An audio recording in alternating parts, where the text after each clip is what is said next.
الرحمن الرحيم الحمد لله رب العالمين حمد الشاكرين الصلاة والسلام على سيد الأنبياء والمرسلين سيدنا ونبينا وشفيعنا ومولانا محمد وعلى آله وأصحابه الطيبين الطاهرين. قدرمنو اوریدونکو د ژوند د لارې د خپرونې مینوالو السلام علیکم ورحمة الله وبرکاته. ستاسو روغتیا او خوشحالي د پاک رب نه غواړم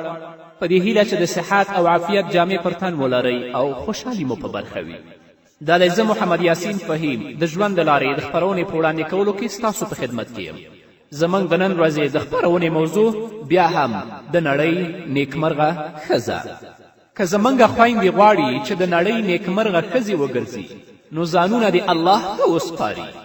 که په دوی باندې مصیبت راځي، که په دوی باندې تکلیف راځي، که په دوی باندې درد او غم او مرض راځي، په ټولو حالتونو کې ځان الله ته وسپاري. هغه الله دی چې ستانه درد لرې کوي، هغه الله دی چې ستانه ستونزې او تکلیفونه لرې کوي، هغه الله دی چې ستا په هر حالت باندې هغه خبر دی. نو ځانونه خویندو که الله ته وسپارل تاسو به د نړۍ نیکمرغه ښځې وګرځئ. یو سړی د لمانځه له وخت پرته جومات ته ننوت. نو یو لس کلن هلک یې ولید چې په ډېرې خوشو او تضرع سره الله ته ولاړ دی او لمونځ کوي. تر څو پورې چې هغه ماشوم او هغه هلک لمونځ خلاصوه دې سړي ورته په جومات کې انتظار ویست. چې کله هغه ماشوم مونځ خلاص که نو دا سړی ورته راغی، سلام یې پرې واچو او سړي ورته ویلې بچیه ته د چا زوی؟ هغه ماشوم سر ښکته که او په اننګو یې اوښکې راغلې او په ژړغونې غږ یې وویل ای تره زه مور و پلار نه لرم، زه یتیم پاتې یم. د ماشوم پر دې خبره د هغه سړي پر دې ماشوم باندې زړه خوږ شه. ورته ویل چې زه دې زوی کړم څنګه ده؟ هغه ماشوم ورته ویلې که وږی شم نو خواړه به راکوې؟ سړي ورته ویلې هو. ماشوم بیا ورته ویلې که بربنډ شم نو جامې به راکوې؟ سړي ورته ویلې هو. ماشوم ورته ویلې چې ناروغ شم جوړوې به مې؟ سړي ویلې دا کار خو زما په وس کې نه دی. ماشوم ورته ویلې چې مړ شم نو راژوندی کوې به مې؟ سړي ورته ویلې دا هم نشم کولی. هغه ماشوم ورته ویلې ما هغه ذات ته پرېږده چې زه پیدا کړی یم او سمه لار راته ښودلې، خوراک او څښاک راکوي، چې ناروغ شم جوړوي مې او امید لرم چې د قیامت په ورځ راته ګناهونه وبخي. نو سړی ترې غلی روان شو او له ځان سره وویل ما پر الله ایمان راوړی، چا چې پر الله ځان وسپاره الله به کافي شي. نو تاسو هم ګرانو خویندو په هر وخت کې ځانونه الله ته وسپارئ. څوک نشته چې ستاسو نه درد لرې کړي، څوک نشته چې وروسته د مرګ نه تاسو راژوندي کړي، څوک نشته دی چې ستاسو نه ستونزې او تکلیفونه لرې کړي غیر د الله نه. نو خپلې ټولې چارې الله ته وسپارئ. الله څخه هیله منې اوسېږئ. امید دی چې په دنیا کې هم د نړۍ نیکمرغه ښځې وګرځئ او په آخرت کې هم الله رب العزت تاسو نیکمرغه وګرځوي. همدارنګه ګرانو خویندو نیکمرغي شته خو که څوک وپلټي. هیڅ یو انسان له خپل ځان پرته په بل څه کې نیکمرغي نشي ترلاسه کولی، خو بیا هم ورته پکار ده چې نیکمرغي ته د رسیدلو غوره لارې چارې ولټوي. د نیکمرغي ترلاسه کولو لپاره هغه غوره لارې چارې دا دي چې انسان باید ریښتونی، زړور، له کار او خلکو سره مینه، له نورو سره مرسته کوونکی او له ځانځاني څخه پاک او د ژوند وجدان خاوند وي. ځکه چې نیکمرغي څه ټوکه نه ده بلکې یو روښانه حقیقت دی چې ډیر خلک ترې خوند اخلي او موږ هم ګټه ترې اخیستلی شو. که موږ خپل ځان ته ځیر شو نو د خپل ژوند له تجربو نه ډېر څه ترلاسه کولی شو او له ډېرو رواني ناروغیو خلاصون موندلی شو او خپل دا رنګین ژوند چې الله رب العزت را بښلی دی نور یې هم پسې ښه کولی شو او له انکار، مخالفت او بدمرغي پرته یې هم تیرولی شو. خو دې خبرو ته لا تر اوسه پورې زموږ خویندې نه دي متوجه شوې. ښځه فقط غمونه بې وخته زړوي او بوډۍ کوي یې. نه خویندو، بې وخته غمونه پرېږدئ. نیکمرغي شته خو تاسې وپلټئ. تاسو ځان نه ریښتینې جوړې کړئ، له کار او د الله سره مینه پیدا کړئ، له نورو خویندو او مظلومانو سره مرسته وکړئ، د پاک وجدان او د حیا خاوندانې شئ. الله رب العزت به تاسو نیکمرغه کړي. او که خدای مکړه زموږ ژوند په غفلت کې تیر شه، زموږ ژوند داسې تیر شه چې کله هم دې ته متوجه نشو چې زموږ نیکمرغي په څه کې ده. الله راته څه پیغام لري، رسول الله راته څه پیغام لري، نو بیا نیکمرغي نشته. په دنیا کې به هم خدای مکړه بدمرغه او په آخرت کې به هم الله څخه مسؤوله یاست. همدارنګه که زموږ خویندې غواړي چې نیکمرغي ترلاسه کړي، په نړۍ کې نیکمرغه ښځې وګرځي، الله یې جنت ته داخلې کړي، هغوی دې ښکلي اخلاق غوره کړي، ځکه ښکلي اخلاق د زړونو جنت دی. خلک د انسان لپاره د هندارې حیثیت لري. کله چې انسان له نورو سره ښه چار او چلند کوي، نو خلک به هم ورسره ښه اخلاق کوي، نو اعصاب به آرام او زړه به خوشحاله او په دوستانه فضا کې به ژوند تیروي. خو که انسان خپله بد اخلاقه وي، نو خلک به هم ورسره بد اخلاقي، سختي او بدژبي کوي، ځکه څوک چې د بل احترام نه کوي، نو بل یې هم احترام نه کوي. د ښو اخلاقو خاوند ډاډمن وي، له عصبي او رواني ناروغیو خوندي وي. پر دې سربیره ښه اخلاق د الله تعالی بندگی ده او اسلام پرې ټینګار کړی دی، لکه چې الله رب العزت فرمایي خذ العفو وامر بالعرف واعرض عن الجاهلین. د نرمي او تیریدنې لار غوره کړه، د ښو چارو کوونکی اوسه او له ناپوهانو سره من ښله. په بل ځای کې الله رب العزت د خپل پیغمبر په ستاینه کې داسې فرمایلي فبما رحمة من الله لنت لهم ولو كنت فظا غليظ القلب لانفضوا من حولك فاعف عنهم واستغفر لهم وشاورهم في الأمر فإذا عزمت فتوكل على الله إن الله يحب المتوكلين. ای پیغمبره، دا د الله لوی رحمت دی چې ته د دې خلکو لپاره ډیر نرم خویه جوړ شوی. که داسې نه وای او ته توندخویه او سخت زړه وای، نو دا ټول به ستا له شاوخوا نه خواره شوي وای، تښتېدلي به وای. د دوی خطاوې وبخه، د دوی لپاره بخښنه وغواړه او د دین په چارو کې هغوی ته هم په مشوره کې برخه ورکړه. بیا چې ستا اراده پر کومه رایه ټینګه شي، نو پر الله توکل وکړه. د الله هغه خلک خوښیږي چې د هماغه په ډاډینه کار کوي. همدارنګه نبی کریم صلی الله علیه وسلم فرمایي إن أحبكم إلي أحاسنكم أخلاقا الموطئون أكنافا الذين يألفون ويؤلفون وإن أبغضكم إلي المشاؤون بالنميمة المفرقون بين الأحبة الملتمسون للبراء العيب. رسول الله صلی الله علیه وسلم فرمایي په تاسې کې ماته ډېر خوښ هغه څوک دی چې اخلاق یې ښه وي، له خلکو سره مینه کوي او خلک له دوی سره مینه کوي. او ډیر ناخوښ ما ته هغه څوک دی چې د خلکو ترمنځ شیطانت کوي، دوستان سره جلا کوي او په پاکو خلکو کې عیبونه لټوي. نراشئ د رسول اکرم صلی الله علیه وسلم ویناوي او پیغامونه واورئ. که په دې باندې عمل وکړو زموږ خویندې او ورونه، نو الله رب العزت به موږ نیکمرغه وګرځوي. که زموږ خویندې دې ځان ته د ښایسته اخلاق غوره کړي، خپل خاوند سره، خپل مور سره، خپل پلار سره، خپلې کورنۍ سره، تر څو چې په کورنۍ کې د ټولو د سترګو توره وګرځي. او که خدای مکړه هغه په بدو باندې اخته وي، اخلاق نه لري، انسانیت نه لري، نو په کورنۍ کې هم منفوره، په ټولنۍ کې هم منفوره، الله څخه هم بدمرغه او منفوره. الله رب العزت دې په موږ باندې رحم وکړي. الله دې موږ ته او زموږ خویندو ته هدایت وکړي. همدارنګه ګرانو خویندو، په الله پورې له غم او اندېښنو څخه پناه وغواړئ. کله چې په تاسې غم راځي، کله چې په تاسې باندې اندېښنې راځي، نو د الله رب العزت نه د غم او د اندېښنو پناه وغواړئ. الله رب العزت به غم او اندېښنې ستاسو نه لرې کړي، تاسو به نیکمرغه وګرځئ. یو شاعر وایي ولو ان النساء كمن عرفنا لفضلت النساء على الرجال. که ښځې د هغه چا په څیر شي چې موږ یې پیژنو، نو له سړیو به ښځې غوره شي.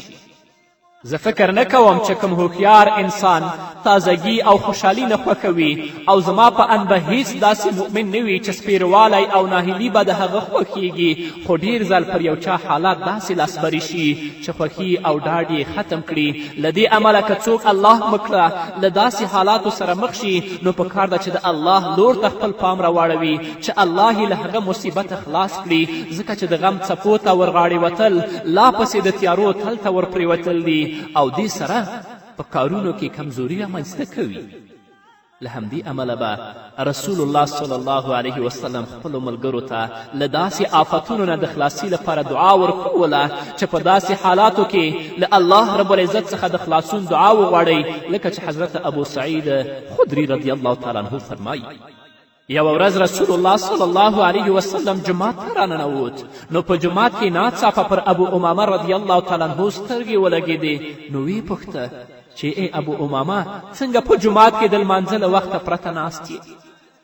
ابو امامه رضی الله تعالی عنه رسول الله ته عرض وکړه ای د الله رسوله غمونه او پورونه راغاړې وتې دي نبی کریم صلی الله علیه وسلم ورته وویل داسې کلمات درته ونه ښیم چې په ویلو به الله تعالی در پیښ غمونه ختم او پورونه دې خلاص کړي ابو امامه رضی الله تعالی عنه فرمایي ما عرض وکړه چې ای د الله رسوله ولې نه راته یې وښایاست نو نبی کریم صلی الله علیه وسلم راته وفرمیل کله دې چې سبا که یعنې د ورځې په پیل کې دغه کلمات ووایه اللهم انی اعوذ بک من الهم والحزن واعوذ بک من العجز والکسل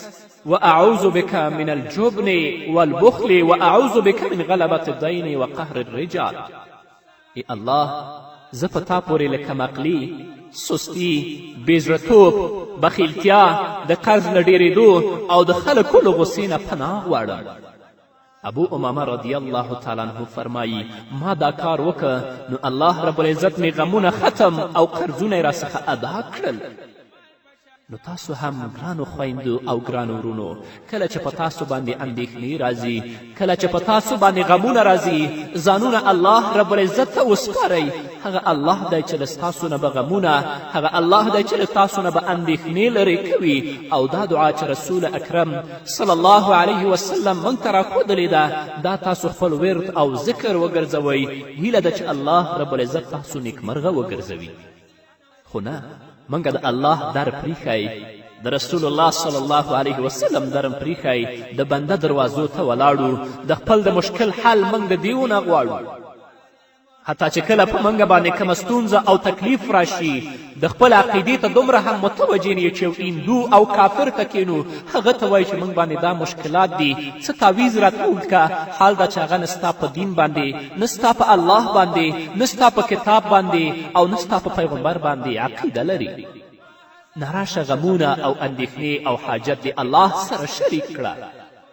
ډیر په اخلاص او په صداقت باندې او دس وکړه راشه الله ته ودرېږه خپل راز و نیاز الله سره شریک کړه د خپل د مشکل حل د الله رب العزت نه وغواړه هیله ده چې الله رب العزت دې مشکل حل کړي ځکه هغه رب دی چې دا مشکل یې په تا باندې راوستی او هغه ذات دی چې دا مشکل به ستا نه لرې کوي بل څوک یې نشي لرې کولی په ځانګړې توګه دې زموږ خویندې دې مسایلو ته متوجه وي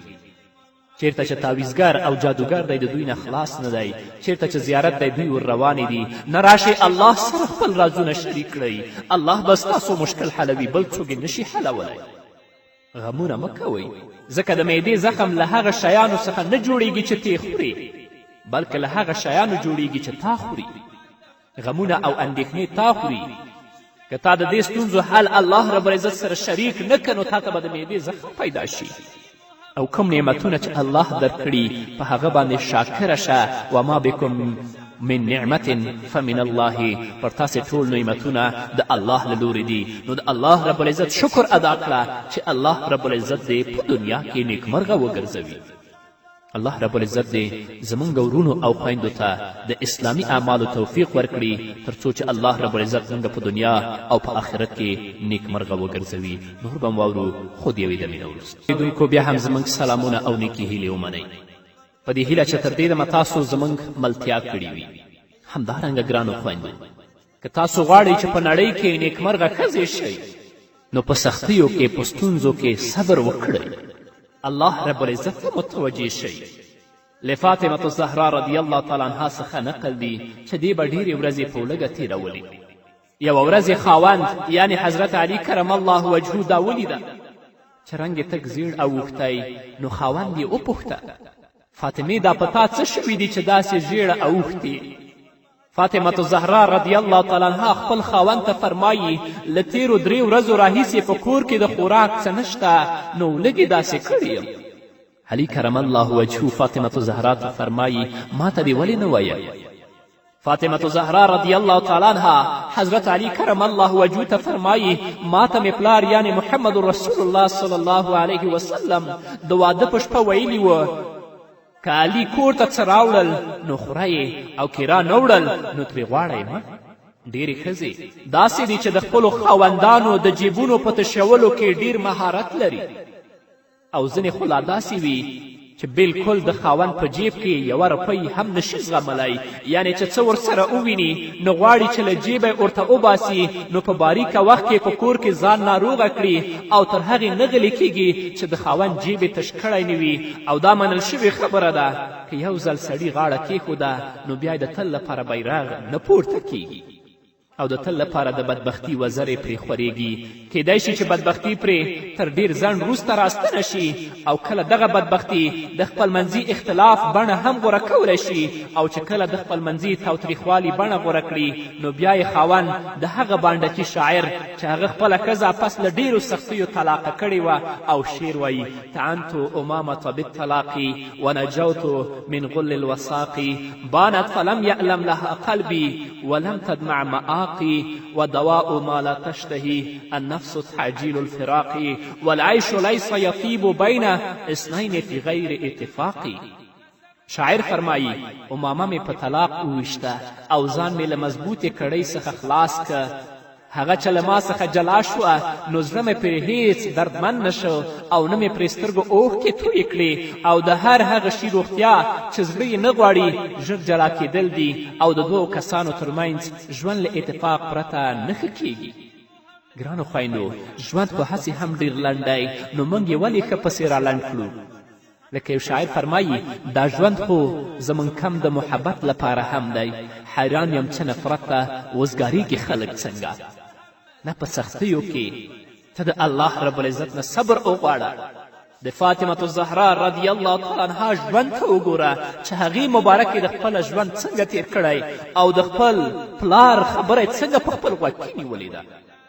د خاوند په فقر د خاوند په پتنګدستي باندې راضي اوسه هغه څه د خپل خاوند نه غواړه چې هغه توان لري هغه څه د هغه نه مه غواړه چې غریب توان نه لري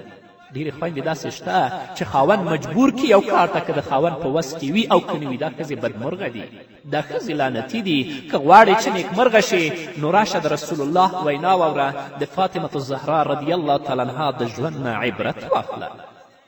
جنتي ښځه څوک ده چې هغه د الله رب العزت په ورکړه باندې راضي وي د الله په تقدیر او د الله په پریکړه باندې راضي وي په سختیو او په مصیبتونو کې صبر کوي تل لپاره د خپل رب رضا غواړي عطا بن ابي رباح رحمه الله د حضرت عبدالله ابن عباس رضی الله تعالی عنه له خولې نه وایي هغه راته وویل چې یوه جنتي ښځه در ونه ښیم عطا بن ابي رباح فرمایي ما عرض وکړه چې ولې نه هغه راته وویل چې دغه توره ښځه وینې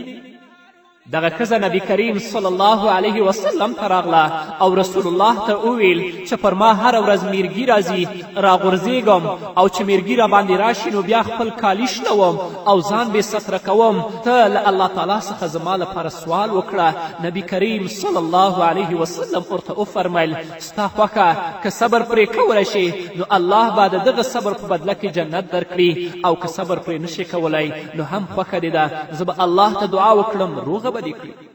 هغې ښځې وویل چې پر دې ناروغي صبر کولی شم خو فقط له بې پرده کېدو نه د خلاصون دعا راته وکړه چې بې پردې نه شم که میرګي را باندې راځي خیر دی خو چې ځان نه بې ستره کوم نو نبي کریم صلی الله علیه وسلم د هغې لپاره دغه دعا وغوښته بیا به چې پې میرګي راغلل نو خپل کالي به یې نشي کول هغې په مرض باندې په سختي باندې صبر وکړه الله رب العزت هغې ښځې ته جنت ورکړه دغه مؤمنې او پرهیزګارې ښځې په دې فاني دنیا کې پر مصیبت ځکه صبر ته چمتو شوه چې د صبر په مقابل کې الله تعالی ورته جنت ورکړي او دغه سودا یې وګټله نو جنتي شوه خو دا خبره یې بده وګڼله چې عورت یې ښکاره شي او خلک ورته وګوري ځکه دا کار له مسلمانې پرهیزګارې او پاکې ښځې سره نه ښایي نو موږ به دې بربنډو او لغړو ښځو ته څه وایو چې د خپلې ښکلا د ښکاره کولو په لړ کې ډېرې هلې ځلې کوي او د حیا برقې لا پخوا له سره غورځولې دي نو دا ښځې بدبخته دي چې د حیا برقې د خپل سر نه غورځوي دنیوي عیش و عشرت غوره کوي الله هېروي دا بدمرغه دي دا لعنتي دي هغه مسلمانه ښځه په سخت نه سخت مرض باندې صبر کوي او د الله رب العزت نه جنت غواړي خو صرف رسول الله صلی الله علیه وسلم ته دا وایي یا رسول الله دا مرض دې په ما باندې وي خو چې کله په ما باندې راځي دا دعا راته وکړه چې د خپل بدن جامې ونشل کوم چې بې ستره نشم. دغه مؤمنه او پرهیزګاره ښځه په دې فاني دنیا کې پر مصیبت ځکه صبر ته چمتو شوه چې د صبر په مقابل کې الله رب العزت ورته جنت ورکړي او دغه سودا یې وګټله نو جنتي شوه. خو دا خبره یې بده وګڼله چې عورت یې ښکاره شي او خلک ورته وګوري، ځکه دا کار له مسلمانې پرهیزګارې او پاکې ښځې سره نه ښایي. نو تاسو هم ګرانو خویندو که غواړئ چې جنتي شئ په سختیو باندې صبر وکړئ، د خپل حیا او پرده وساتئ، د خپله جامه هغه جامه جوړه کړئ چې الله درته ویلي، د الله رسول درته ویلي دي. هغسې جامه ما غوندئ چې رسول الله صلی الله علیه وسلم او الله رب العزت په تاسو باندې لعنت ووایي. ځکه رسول الله صلی الله علیه وسلم فرمایي ځینې ښځې داسې دي چې هغوی وایي موږ جامه اغوستې لیکن په اصل کې هغه لوڅې او بربنډې دي. ځکه هغه جامه چې مسلمانې ښځې سره ښایي هغه نه ده اغوستې، هغه لباس چې مسلمانې ښځې ته الله او د الله رسول ویلی هغه نه ده اغوستی. رسول الله صلی الله علیه وسلم فرمایي چې داسې ښځې به جنت هم داخل نشي او د جنت بوی به هم د دې پوزې ته ونه رسیږي، دوی به د جهنم په قعر او په بیخ کې پرتې وي. نه ګرانې خورې په خپل لاس باندې خپل ځان مه بدبخته کوه، په خپل لاس باندې د خپل ځان د جهنم خاشاک او لرګي مه جوړوه. راشه د الله پیغام واوره، راشه د رسول الله لارښوونو ته غوږ شه، ځان نه نیکمرغه او ځان نه جنتي ښځه جوړه کړه چې ژوند دې په دنیا کې هم خوشحاله او په آخرت کې هم خوشحاله. الله رب العزت دې زموږ ټوله خویندې نیکمرغه وګرځوي. نو قدرمنو اورېدونکو دا به زموږ د نن ورځې خپرونه چې ستاسو درانه حضور ته وړاندې شوه. تر بلې خپرونې پورې چې زه بیا هم ستاسو درانه حضور ته راځم، تاسو ټول په پاک رب سپارم. پاتې ژوندم نیکمرغه، ښاد، بریالي او کامیاب اوسئ. الحمد لله رب الشهداء والمجاهدين، الصلاة والسلام على قائد المجاهدين وإمام المقاتلين وعلى آله وأصحابه الذين ناشري لواء الدين وعلى من تبعهم من سلف هذه الأمة وخلفها ممن قاتل وجاهد ونافح ورابط في كل وقت وحين. أما بعد فأعوذ بالله من الشيطان الرجيم. بسم الله الرحمن الرحيم. ولا تحسبن الذين قتلوا في سبيل الله أمواتا بل أحياء عند ربهم يرزقون. وقال النبي صلى الله عليه وسلم والذي نفسي بيده لوددت أن أقتل في سبيل الله ثم أحيا ثم أقتل ثم أحيا ثم أقتل ثم أحيا ثم أقتل. صدق الله مولانا الخالقنا العظيم وصدق رسوله النبي الأمي الصادق الوعد الأمين. درود شريف واسم اللهم صل. محترم مسلمانانو، جهاد، شهادت او په دین باندې قرباني ورکول دا زموږ ستاسې ډېره اوږده او زړه فلسفه ده چې د کله څه الله جل جلاله آدم علی نبینا وعلیه الصلاة والتسلیم د مځکې په مخ باندې هغه جوړ کړی دی، راستولی دی. د هغې ورځې څخه د حق او د باطل مقابله شروع ده او د الله نبي د دې پیشنګویي کړې ده چې دا به تر قیامته پورې روانه وي. ځکه د الله نبي فرمایي چې الجهاد ماض الی یوم القیامه، جهاد به د قیامت د ورځې پورې جاري وي، چلیږي به، او دا معامله به تر قیامته پورې روانه وي. دا د یوې ورځې کار نه دی، د یوه کال کار نه دی، د یوه انقلاب کار نه دی، د یوه کافر سره جهاد کار نه دی. یو وخت به د یوه کافر سره وي، بل وخت به د بل کافر سره وي، یو وخت به د مرتدینو سره وي، بل وخت به بیا د بغاتو سره وي، بل وخت به بیا د خوارجو سره وي. دا مقابله به شروع وي د اسلام په وجه باندې، د دین په وجه باندې در قیامته پورې، تر څو چې موږ پر اسلام باندې پاتې کلمه وایو، د دین سره متعلق وي، موږ سره به جهاد ملګری، موږ به د جهاد سره ملګری یو. او یقیني خبره ده د زندګۍ هغه د خوند شپې خو هم د جهاد شپې دي. په ځواني کې که خوند دي، هغه چې جهاد نه وي په ځواني کې، هغه ځواني هم خوند نه لري. او په ځواني کې چې مقابله نه وي د الله د دین په خاطر باندې او هغه ځواني دغسې مفته تېره سي هغه بس یو دغسې یو خیالي ځواني بس په تصور کې ګویا یو ځواني و تېره سوه اما خوند سړي نه ځینې واخیستی د ځواني څه چې خوند اخیستل کېږي د خپلې ځوانۍ پر ټیم باندې انسان چې د خپلو لاسو پښو څخه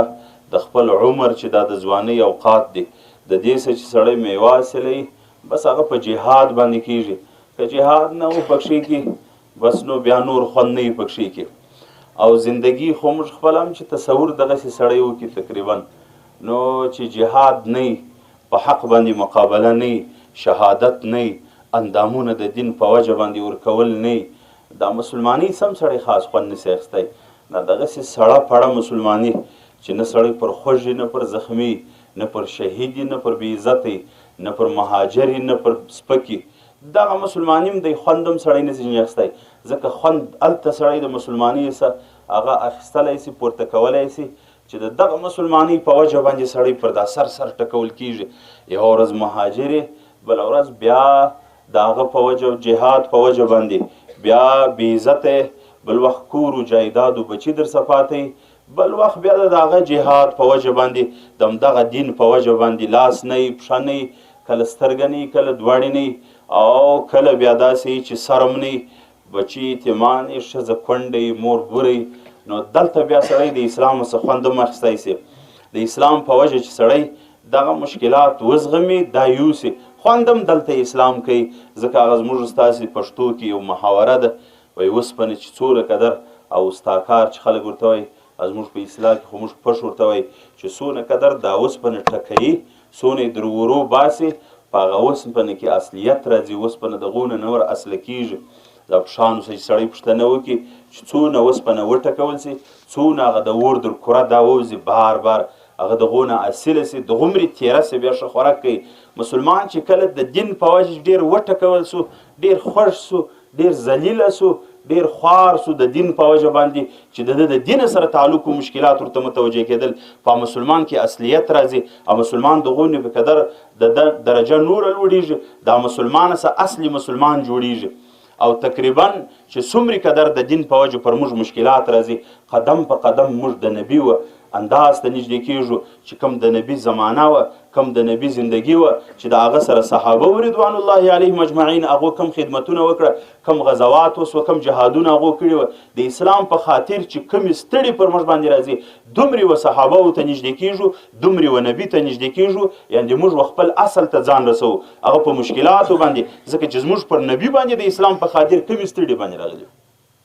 په صحابه باندې د اسلام په خاطر کومې ستړي راغلي وي صحابه هم دغسې خلک وو د هغو بچي هم دغسې یتیمان پاتې کېده د الله نبي به کوچنی بچی د غېږې څخه د مځکې څخه راپورته کوي او بیا به یې په خپله کچاره باندې داسې نیوی او د هغه پلار به د الله د نبي سره په غزوه کې شهید سوی و او بیا به یې هغه ته دا ویل چې د ننه بعد ته په دې خوشحاله یې که نه چې ستا پلار محمد سي صلی الله علیه وسلم او ستا مور عایشه سي رضی الله تعالی عنها په دې باندې خوشحاله کېږي که نه زموږ په بچیانو باندې هم داسې راځي ملګرو ته دا ور په زړه کېږي دا به ویني چې کله ملګری ورسره تللی او بیا راسي د هغه د کور څخه شهید بچی راځي دا په موږ کې هم د صحابي یو سنت ژوندی سو او د محمد رسول الله صلی الله علیه وسلم د قرباني یو انداز دلته هم رالی زموږ ښځې هم په کورو کې کونډې پاتې دي وسپري هم د مسلمانانو په کورو کې د جهاد او د شهادت د اسلام په مینه کونډې پاتې دي د محمد رسول الله صلی الله علیه وسلم سره په هغې په غزواتو کې د صحابو کونډیانې هم په کورو کې پاتېدلې د هغو یتیمان هم پاتېدله او دا مشکلات هلته په هغو باندې هم راتله په موږ هم راتله زموږ د اسلام قدم په قدم چې موږ مخ ته ځو چې خپل اصل موږ پیدا کوو خپل بنیاد موږ پیدا کوو چې د کومه ځایه څخه زموږ سرچینه اخیستل سوې ده زموږ سرچشمه چیرې وه هغه ځای ته موږ قدم په قدم ځو چې په جهاد کې موږ د اسلام په خاطر باندې کوم مشکلات برداشتوو موږ هغه درجې ته ځان رسوو هغه ځای ته موږ ځان رسوو او محمد رسول الله صلی الله علیه وسلم او د هغې صحابهو ته موږ رسیږو جهاد ناولده خبره نه ده شهادت ناولاده خبره نه ده، په دین باندې قرباني ورکول دا ناولاده خبره نه ده. دا زموږ د وخت څخه زموږ تاریخ دغه جوړو، زموږ فلسفه ته وګورئ، د مسلمانانو فلسفه وګورئ چې زموږ تاریخ د اسلام چې د کومه ځای را شروع شوی دی. جهاد خو زموږ کار و، ګرسره په دین باندې قرباني ورکول خو زموږ کار و، شهادت خو زموږ سنګار و، پر بدن باندې زخمونه د اسلام په خاطر برداشتول دا زموږ فخر و چې پلانکي دومره زخمونه خوړل. پیغمبر صلی الله علیه وسلم فرمایي د حضرت حمزه رضی الله عنه مبارک او که زه په دې باندې بیریدای نه چې د خلکو به رواج دا جوړیږي، بیا به خپل مړي نه شخی او بیا به په دې پسې اقتدا کوي چې دا د نبي عمل دی. ما به حضرت حمزه رضی الله عنه غورځولی وي پر بیابان باندې چې هغه لیوانو خوړلی وای، چغالانو خوړلی وای، مختلفو حیواناتو خوړلی وای او کارګانو خوړلی وای، ټپسانو خوړلی وای، او د قیامت په ورځ باندې بیا د پیغمبر صلی الله علیه وسلم د دې نازنین اکا چې کوم صورت دی هغه چې الله جل جلاله دی په محشر کې را بللی وي خپل حضور ته، د یو انسان د لرې څخه به راتلی، د یو حیوان د لرې څخه به راتلی، د بل حیوان د جوجوري څخه به راتلی، د مختلفو حیواناتو د ګیډو د چجورو څخه به راتلی، او بیا به د الله په حضور کې جمع کېدلی، او دا به حمزه وی او دی به د الله پر دین باندې قرباني ورکړې وی. خو په دې دنیا کې هم په آخرت کې د کمال ځای دغه دی چې د اسلام په خاطر باندې سړی څونه خوښ سي. او ما درته ویل چې زموږ فلسفه د دې څه جوړه ده، زموږ تاریخ دغه جوړ دی، زموږ تاریخ په دې زرین دی، زموږ تاریخ په دې باندې رنگین دی چې موږ شهدا درلوده، زخمیان مو درلوده. د صحابه او د زمانې څخه تر اوسه پورې موږ وګورو د الله نبی د دنیا څخه شهید تللی دی. پیغمبر صلی الله علیه وسلم مجاهد نبی و، جهاد یې کړی دی، غازی نبی و، په خپل لاس باندې یو کافر هغه پیغمبر صلی الله علیه وسلم مردار کړی دی، او پیغمبر صلی الله علیه وسلم شهید نبی و، د دنیا څخه شهید لري دی. شاه انور شاه کشمیری رحمه الله فرمایي چې پیغمبر صلی الله علیه وسلم ته چې هغه يهودي ښځې په زهرو باندې لړلې غوښې ورکړلې او پیغمبر صلی الله علیه وسلم د هغې څخه خوراک وکړي، د الله نبي د هماغه غوښو د وجې څخه بیا شهید شوی دی. چون کې په عین موقع باندې پیغمبر صلی الله علیه وسلم شهید نه سو، قرآن پوره نه و او دا آخري نبی و، د ده څه وروسته بل نبي نه راځي چې الله جل جلاله د ده شریعت ورباندې کامل کړي. چون کې دا شریعت به پر ده خپله کامل کېږي، دا قرآن به کامل کېږي، نو الله جل جلاله د زهرو چې کوم وژونکی اثر دی هغه یې بند کړي. د څه وخت دپاره چې تر څو وحي مکمل سوی، قرآن مکمل سو، د الله جل جلاله د اخرنی کتاب مکمل سو، الله جل جلاله د زهرو اثرات بیرته رایله کړه. زهرو چې خپل اثر وکړي پیغمبر صلی الله علیه وسلم شهید سو. پیغمبر صلی الله علیه وسلم شهید لري د دنیا څخه. او دغسې کبار صحابه چې ولویان صحابه،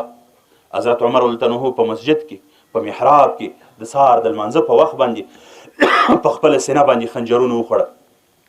او د هغې څخه شهید شو. حضرت عثمان رضی الله عنه د جمعې په ورځ باندې د قرآن د تلاوت په وخت کې په خپل کور کې چې د مصر څخه کم بلواګر راغلي وه د هغو د ګزار د وجې څخه د قرآن د تلاوت په وخت کې په خپل کور کې شهید شو. حضرت علي رضی الله عنه د خوارجو د طرف څخه په شهادت باندې ورسېدی. امام ابو حنیفه رضی الله تعالی عنه چې د چا په مذهب یې موږ تاسې هغه د جیل څخه د جنازه وتلې د علما وایي، او بعضې علما وایي چې یا د جیل څخه نه ده وتلې دومره قدر مریض سو چې 2 شپې بعد بیا وفات سو.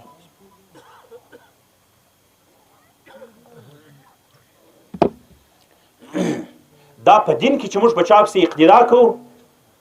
او چې د چا موږ تابعدار یو، په چا باندې کلمه وایو او د چا سنت هغه د نبي د سنتو غوندې د خپل ځان دپاره مشعل راه ګڼو، او چې د چا په مذهب باندې په اجتهاد کې موږ په هغې پسې اقتدا کړې ده چې څوک د قرآن او د سنت څخه موږ ته مسایل راباسي، د هغې دغه رقم تاریخ.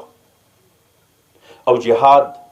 په دیني لحاظ هم دا موږ ته یو میراث راپاته دی، او په نسبي لحاظ هم جهاد موږ ته میراث راپاته دی، ځکه زموږ ستاسې پلرو جهاد کړی و د روسانو سره، زموږ ستاسې پلرو جهاد کړی و د ځوانانو ته او سپین ږیري د روسانو د وخت مجاهدین به الله جل جلاله در اوس هم ساتلي ژوندي به زموږ ستاسې پلرو جهاد کړی او زموږ ستاسې نیکهګانو جهاد کړی او زموږ ستاسې د نیکهګانو پلرو جهاد کړی. 3 واره انګریزیان افغانستان ته راغلي دي، دغه وخت کې جهاد چا ورسره کوي؟ خو زما او ستا نیکه ورسره کوي، د هغه پلار ورسره کوي، د هغه پلار ورسره کوي. د هغې څخه مخکې د هندوانو سره جهاد سوی دی، د هندوستان د هندوانو سره جهاد سوی دی، د سکانو سره جهاد سوی دی، د احمدشاه بابا رحمه الله په قیادت کې، د هغې څه مخکې د میرویس نیکه رحمه الله تعالی په قیادت کې د ایران د شیګانو کپرو سره جهاد سوی دی، مقابله سوی دی. دا زموږ ستاسې نیکهګانو پلرونه چې بابا او نیکه ورته وایي او ګنبدې به ورباندې جوړه کړي دي، زیارتونه یې کوو، دا مفت دي، معلومات ته یې کړی دي که نه چې د دې څه تاریخ و دې څه کردار درلود یې څه کول. میرویس نیکه رحمه الله د ایران د شیګانو سره مقابله کړې ده او د هغې غټ قمندان په میوند کې چې ګرګین په نامه و هغه مردار سوی دی. 17 زره پوج پر میوند باندې د دې مردار سوی دی د میرویس نیکه رحمه الله په قیادت کې. دوی معامله سوی ده پر زابل باندې، د هغې تقریبا 25 زره شاوخوا پوج مردار سوی دی. د اصفهان کې هغه وخت د دې پایتخت چې و اصفهان اوس تهران دی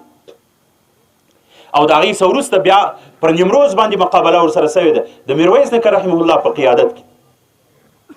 چې د مسلمانانو د پښتنو مشرتوب د ده په غاړه و. بیا 15 زره پوج د ایران هغه هلاک سوی دی، برباد سوی دی او در اخر هغو افغانستان په رسمیت باندې پیژندلی دی د میرویس نیکه رحمه الله په قیادت کې. او هغې فتوا د حرمینو شریفینو سره راوړې ده چې څه وخت په پښتنو باندې د دغې خطې په مسلمانانو باندې د شیګانو ظلمونه زیات سوه او د پښتنو ښځې به بیولې د مسلمانانو او دومرې قدر زیات جرمونه و چې هغه قابل برداشت نه وه. بیا د قومو خلک میرویس نیکه ته راټول سوله، بیا دا خبر ورته وکړله چې موږ دومرې په عذاب یو بابا. بیا هغه ورته ویل چې سږ کال زه ځمه، قافله را سره ځي د کندهار څه، حجاج را سره دي، په قافلو باندې به خلک له سپین ږیرو ته به یا یاد یا به قیسې چا ورته کړي چې قافلو باندې به تله. بیا ورته ویل چې زه ځمه هلته حرمینو شریفینو کې به زه د علما کرامو څخه بیا فتوا وغواړم چې د دوی په مقابله موږ څه وکړو، مقابل کې زموږ سره دومرې قدر تجاوزات کېږي، دومرې مظالم په موږ باندې شروع دي. او دغه خلک یې دغه عقیده ده د شیګانو عقیدې به هم تر دوی پورې ورورسو چې زموږ په علاقه کې کوم شیګان دي په موږ ظلمونه کوي، دغه عقیده ده. او بیا چې کله دی د هغې خوا سره استون سو رالی او بیا یې فتوا راوړې وه، د 400 مذاهب علما هلته موجود و رحمت الله علیهم اجمعین، هغې موجود و، هغو فتوا ورکړې وه. هغه فتوا د میرویس نیکه رحمه الله سره وه او بیا یې غونډه جوړه کړه په زاړه ښار کې او بیا د قومونو خلک ورسره راټول سوه او بیا اتحاد وکړي چې دغه علاقه به سته سي، دا ساحه به د دا قوم د مجاهدینو دا به د دا او بیا په هغې باندې مقابله وسوه او بیا دغه و چې د هغې سره په دغه انداز کې هغو ته شکست ورلی. خو لنډ راځم خپل مقصد ته. ما درته ویل چې زموږ ستاسې پلار جهاد کړی و، نیکه مو کړی و، د هغه پلار کړی و، د هغه نیکه کړی و. زموږ تاریخ نسبي یعنې پلار نیکه ور نیکه بل نیکه د څه وخت چې زموږ خطې ته اسلام راغلی دی افغانستان ته د 1300 کالو شاوخوا 13.5 کالو څخه زموږ په خطه کې اسلام قرار نیولی دی. د هماغه زمانې څخه د دین په نامه باندې موږ قربانۍ ورکړي دي ان تر دې چې در ننه پورې به ورکوو انشاء الله العزیز. موږ به تر یوم القیامه پورې دا قرباني ورکوو او د امام مهدي نصرت به زموږ د خاورې څخه کول کېږي، یو لښکر به جوړېږي او د هغې مشري به د منصور په نامه باندې یو څوک کوي. الله ته معلومه ده چې اوس دا منصور صاحب به وي حفظه الله تعالی ورعاه چې امیر المؤمنین دی، او که به بل منصور بیا د ده د وفات شهادت بعد الله بیا راکوي، بیا به بل څوک. خو زموږ نسبي تاریخ چې را جوړ دی هغه هم په جهاد باندې جوړ دی، په مقابله باندې جوړ دی. زموږ تاسې په وطنو کې موږ تاسې د 200 د 2.5 کالو زړې هدیرې لرو د شهداو، د میوند هدیره موږ تاسې لرو په کندهار کې د زړو شهداو، د ملالۍ شهید رحمت الله تعالی علیها د هغې قبر و مزار هم موږ لرو د شهادت. هغې د چا سره مقابله کړې؟ د انګریزیانو سره هغې مقابله کړې. زموږ تاریخ نسبي هم په جهاد جوړ دی. جهاد موږ ته په 2 وجې باندې میراث را پاته دی. نسبي میراث هم دی د پلارو د نیکو د ور نیکو ابل نیکو ابل نیکو ابل نیکه، او دا دینی میراث هم موږ ته را پاته دی. دا زموږ د نبي میراث دی، دا د صحابهو میراث دی، دا زموږ د مجتهدینو میراث دی او دا د علماو میراث دی، دا زموږ د پخواني د کبارو علماو میراث دی ان تر دې چې در ننه پورې موږ ته هم فتوا علماو د جهاد راکول. نو جهاد خو ناولده خبره نه ده. موږ پر هغه کار باندې شروع یو چې دا په 2 وجې باندې موږ ته د پلارو د نیکو د پیغمبره څخه په میراث باندې را پاته دی. ناولده شی نه ده. کوم څوک چې ناولده بولي هغه ته ناولده سوی دی. هغه په بل سري سر چې خلک دي پردي کور ته تللی دي، پردي دربندان لټوي،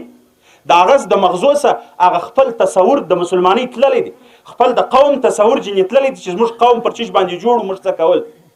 د مسلمان خو تصور دغه و، نظریه یې دغه و. د مسلمان خو تاریخ په دغه باندې جوړ و چې جهاد، مقابله، اسلامي نظام، در آخر شهادت. د مسلمان مور په کور کې خو به هغه دغه اندازو چې مسلمانې مور به د شپې په نیمۍ کې بچي راکښېنول، وایي د شکست آواز راغلی و د مسلمانانو په سرحدات باندې چې کله سرحدات د یمن و د شام په دې طرفو باندې و مسلمانې مور بچي راکښېنول چې بچیانو ګوري د مسلمانانو د شکست حال راغلی دی راکښېني غسلونه وکړه هغو غسلونه وکړه او بیا خپلې مور خپلو بچیانو ته برېښتان ژمنځول او د هغو برېښتان یې ورته غوړول او بیا خپلې مور په ناز د خپلو ځوانانو بچیانو ته سترګې ورټولول 4 بچیان یې وه او بیا یې بچیانو ته ویل چې ګورې ما په حلاله نکاح باندې تاسو راوړي یاست نو ګورئ چې د خپلو ماماګانو رنګ وربد نه کړي یعنې دا معنا چې زما د ورونو رنګ بد نه کړي یعنې څه معنا د دې معنا دا ده چې یعنې ګورئ هغه ښځه چې هغه په نکاح د چا سره تعلق نه لري نو په نکاح خو چې څوک د چا سره تعلق لري یا به پلار ورکړي یا به ورور ورکړي خو یو څوک به لري خو بې نکاح چې چا د چا سره تعلق ساتلی بیا د بې ما هغې ارمونې راوړی دی یعنې ګورئ ما تاسو په نکاح راوړي یاست چې د خپلو ماماګانو رنګ بد نه کوي چې په ما باندې اعتراض سي چې دا لږ چې بې نکاح راغلي وه ګورئ چې یا در څو پرې فتح راغلی نه او یا تاسې شهیدان سوي نه یاستئ دغسې به نه راځئ که کور ته راځئ فتح به امت ته راغلي او یا به شهیدان سوي یاست په دا 2 حاله کې به راځئ شاته او د الله شانو د شپه کې راپورته کړه او دې ویل چې زه خبره سوی یم مسلمانانو شکست کړی دی او د دې هغه مجاهدو بچانو جهاد ته مخکې او در اخر هغه و چې هغه 4 سره په جهاد په شهادت باندې ورسېده زموږ تاریخ خدا رقم جوړ زموږ تاریخ خدا رقم جوړ دی پیغمبر صلی الله علیه وسلم د احد په جنگ کې صفونه برابروي چې ته دلته ودرېږې ته به د تورې وارې کوې ته به د پلانکي شي وارې کوې ته به دا طرف کوې ته به پیره کوې ته به دفاع کوې دی به وارې کوې ته د وارې په وخت کې به ته د دفاع کوې چې پر د بل څوک وارې نه وکړي د جنگ انداز دی د الله نبي صلی الله علیه وسلم جنګي قومنده خپله چلول او 2 صحابه دي هغه د عمره څخه کم دي د یو ځین کې دا ور وګرځېدله هغه په خانه باندې هم لږ ټیټ دی چې پیغمبر صلی الله علیه وسلم درته ونه وایي چې ستا عمر در اوسه پورې د جهاد قابل نه دی نو چونکې هغه د پښو په ګوتو باندې د پښو په سینو باندې جګ ودرېدی چې دا تنه مې لږ دنګه ښکاره سي لوړه ښکاره سي پیغمبر صلی الله علیه وسلم په لویو صحابو کې ورسره قبول یو بل صحابي دی اما هغه کوچنی هغه ته دا چل نه ورځي هغه په دې باندې پوهېږي نه خو هغه چې کله د دې بل سره غېږ باسي همیشه دی ورباندې پهلوان وي زورور وي د الله نبي صلی الله علیه وسلم هغه صحابي واخیستی چې څوک د پښو په ګوتو باندې ودرېدي او کوچنی کم عمره صحابي او هغه بل صحابي ته هغه چل نه ورتلی هغه زده نه پیغمبر صلی الله علیه وسلم هغه شاته کوي چې در اوسه پورې ستا عمر د دې قابل نه دی بیا د بل جهاد دپاره خو بل کال دی هغه رالی خپل پلار ته ژاړي چې بابا د پلانکي د زوی سره چې کله زه غېږ باسم نو زه همیشه پر هغه باندې زورور یم زه یې راپرځوم خو چونکې پیغمبر صلی الله علیه وسلم هغه واخیستی زه نه یې ورسره اخیستی او حال دا دی چې زه پر هغه زورور یم پر هغه بل صحابي باندې هغه ویل چې ته راځه پیغمبر صلی الله علیه وسلم ته یې وروستی چې دا زما بچی تا نه دی اخیستی د پلانکي بچی دې واخیستی او سره د دې چې دی پر هغه زورور دی توره نیولی سي چلولی سي وار پکوی سي پیغمبر صلی الله علیه وسلم ویل چې دا به اوس وګورو دغه 2 صحابه یې په غېږ وروسته سره هماغسې هغه صحابي په هغه بل باندې زورور دی چې کوم چا ویل زه زورور یم نه یم اخیست پیغمبر صلی الله علیه وسلم دواړه واخیسته ګورئ دغه پلار اوس په دې باندې پوهېږي نه چې زما زوی به چیرې ځي څه به کوي په جهاد کې خو د سړي په غاړه میلونه نه ورځړئ په جهاد کې خو د ګلانو باران نه وي په جهاد کې خونیان نه وي د خواش کور خو نه دی په جهاد کې خو د هغه دی یا سر ماتي یا پښه نه وي یا دواړې نه یا لاس نه یا دواړه نه یا په دواړو سترګو سړی ړوند دي یا په یوه ړوند دي او یا در اخر دا ککرۍ هم نه ښځه کونډه یي بچي یتیمان یي مور بوره یي د پلار په زړه باندې داغي جهاد کې خو دغه شان هغه صحابي اوس په دې نه پوهېږي چې زما په زوی باندې به څه کېږي که میدان جنګ ته ورګډ سو جهاد ته ورغلی خو چونکې هغه په دې پوه د الله په مخلوق کې د انبیاو سره وروسته د صحابو سره مغټ عقل دی مغټ فقاهت دی مغټه دینداري ده ولیکن هغه په دې پوه چې زما زوی چې په دین باندې څونه وټکول سي زما زوی ته چې د دین په خاطر کوم مشکل ورسېدی زما زوی اصل کېږي په دې نه اصل کېږي چې په کور کې کښېني زموږ مفکوره خو دغه وه زموږ ذهن دغه دی د مسلمانانو اصلي تصور دغه دی د مسلمانانو اصلي نظریه دغه ده د مسلمانانو اصلي نظریه دغه ده چې 2 صحابه په بدر کې مشوره سره کوي پلار او زوی دی یو ورته وایي چې ته به د کور دپاره پاته سې زه به ولاړ شم د پیغمبر صلی الله علیه وسلم سره پلار چونکې بوډا دی هغه زوی ته وایي چې بچی ته در اوسه پورې ځوان یې الله به بیا تا ته توفیق درکړي د پیغمبر صلی الله علیه وسلم سره به نور غزوات وکړي زه سپین ږیری یم هسې نه چې په بل اجل باندې مړ شم د شهادت څه سیوا نو ما ته موقع راکړه چې زه ولاړ شم جهاد ته د پیغمبر صلی الله علیه وسلم سره ګوندې شهید سم زوی ورته وایي چې بابا ما همیشه ستا خبره منلې ده لیکن چونکې نن د جنت معامله ده جنت ته چې څومره ستا ضرورت دی دومره زما هم ورته ضرورت دی جنت ته نو چونکې د جنت په معامله کې زه ستا خبره نه سم منلی نو به زم جهاد خو خبره دې ته ورسېده چونکې په بدر کې نفیر عام نه و چې ګرده تیار سي ګرده ولاړ سي پیغمبر صلی الله علیه وسلم امر ورته کړی چې توره یي کور ضرورت نه یي پلان یي شان یي کولی سي چې ولاړ سي یو څه کسان یې ورسره بیول نو هغه صحابه بیا دوی پچه سره وکړه پښتو کې چې موږ وایي دا سړي په نامه باندې دغه وخته پلار و زوی ولاړی بدر د الله شان دی زوی شهید سو بوډا پلار پاتې را روان کال احد دی د بدر او د احد په مابین کې تقریبا یو کال په څو شپې کم وخت راځي علماء به درته ویلي ترجمه کې را روان کال احد دی او پلار یې رالی پیغمبر صلی الله علیه وسلم ته وایي چې د الله نبي زه پلانکی په خوب کې وینم په داسې ځای کې داسې جامې اغوستې پیغمبر صلی الله علیه وسلم ورته وایي چې دا رنګ جامه چې دغه د جنتیانو ده او دغه ځای چې ته یادوې دا کوم ځای چې ته ذکر کوې علایمي چې یادوې دا جنت دی هغه بوډا صحابي ورته وایي چې ما ته هم دعا وکړئ د الله نبي چې زه هم شهید سم او ورسم هغه د ده سره چې دی په کوم ځای کې دی هلته وګرځو پیغمبر صلی الله علیه وسلم دعا ورته کوي او دی امین ورباندې وایي الله جل جلاله هغه بوډا ته هم په احد کې شهادت ورکړي زموږ مفکوره خو پر دغه جوړو د نبي په دعا باندې شهادت غواړي د ځان دپاره پلار او زوی پر شهادت او پر جهاد او د دین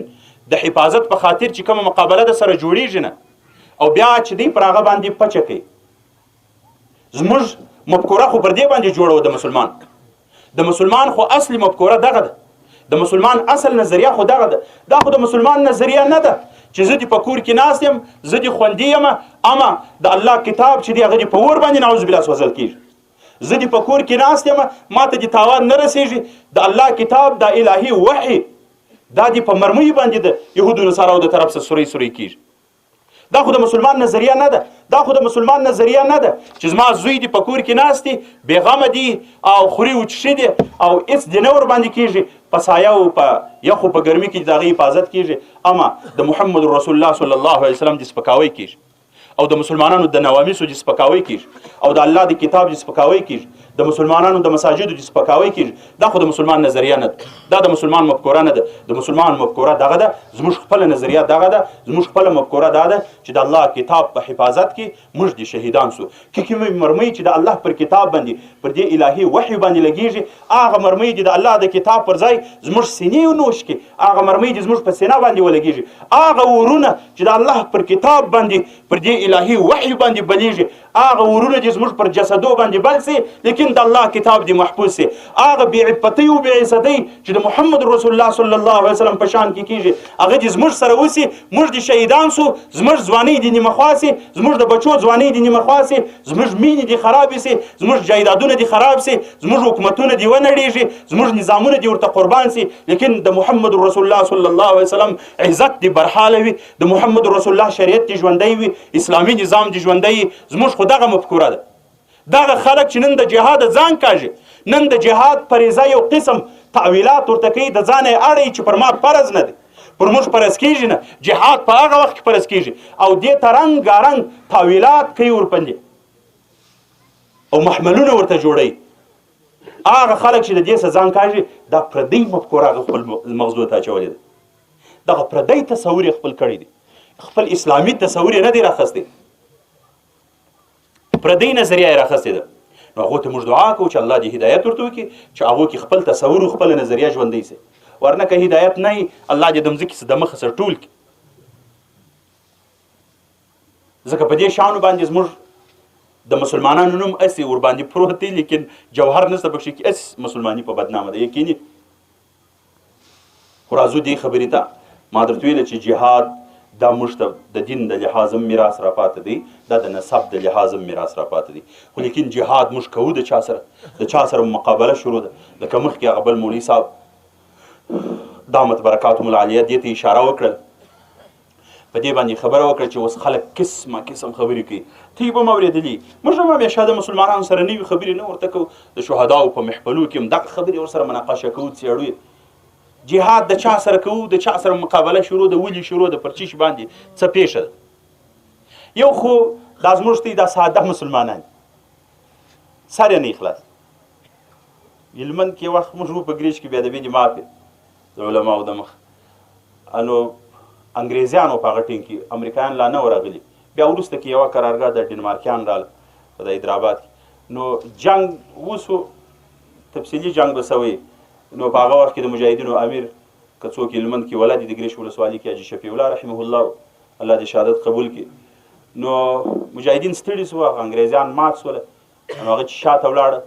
نو د انارو باغچه وه مجاهدین سره پکې ناست وه نو دغه یو مناسب سړی د رنګه ملمدي پاجې تړلی و ژیره یې وشلې باسې ورالې کښېنستی موږ نه په خبره غلي ونه یو نو چې رالې هغه حاجي شفیع الله یې لږ پېژندي حاجي شفیع الله ته یې ویل ملا صاحب پر چشمو تار سره واوښتې سره یې ټکان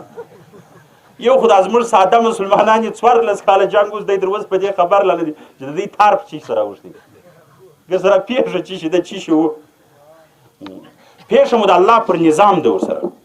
د الله پر کتاب زموږ ورسره تار اوښتی دی جنگ مو د الله پر کتاب دی د محمد رسول الله صلی الله علیه وسلم پر سنت مو ورسره جنگ دی د دې نظام نسته پر خپل فقه حنفي مو ورسره جنگ دی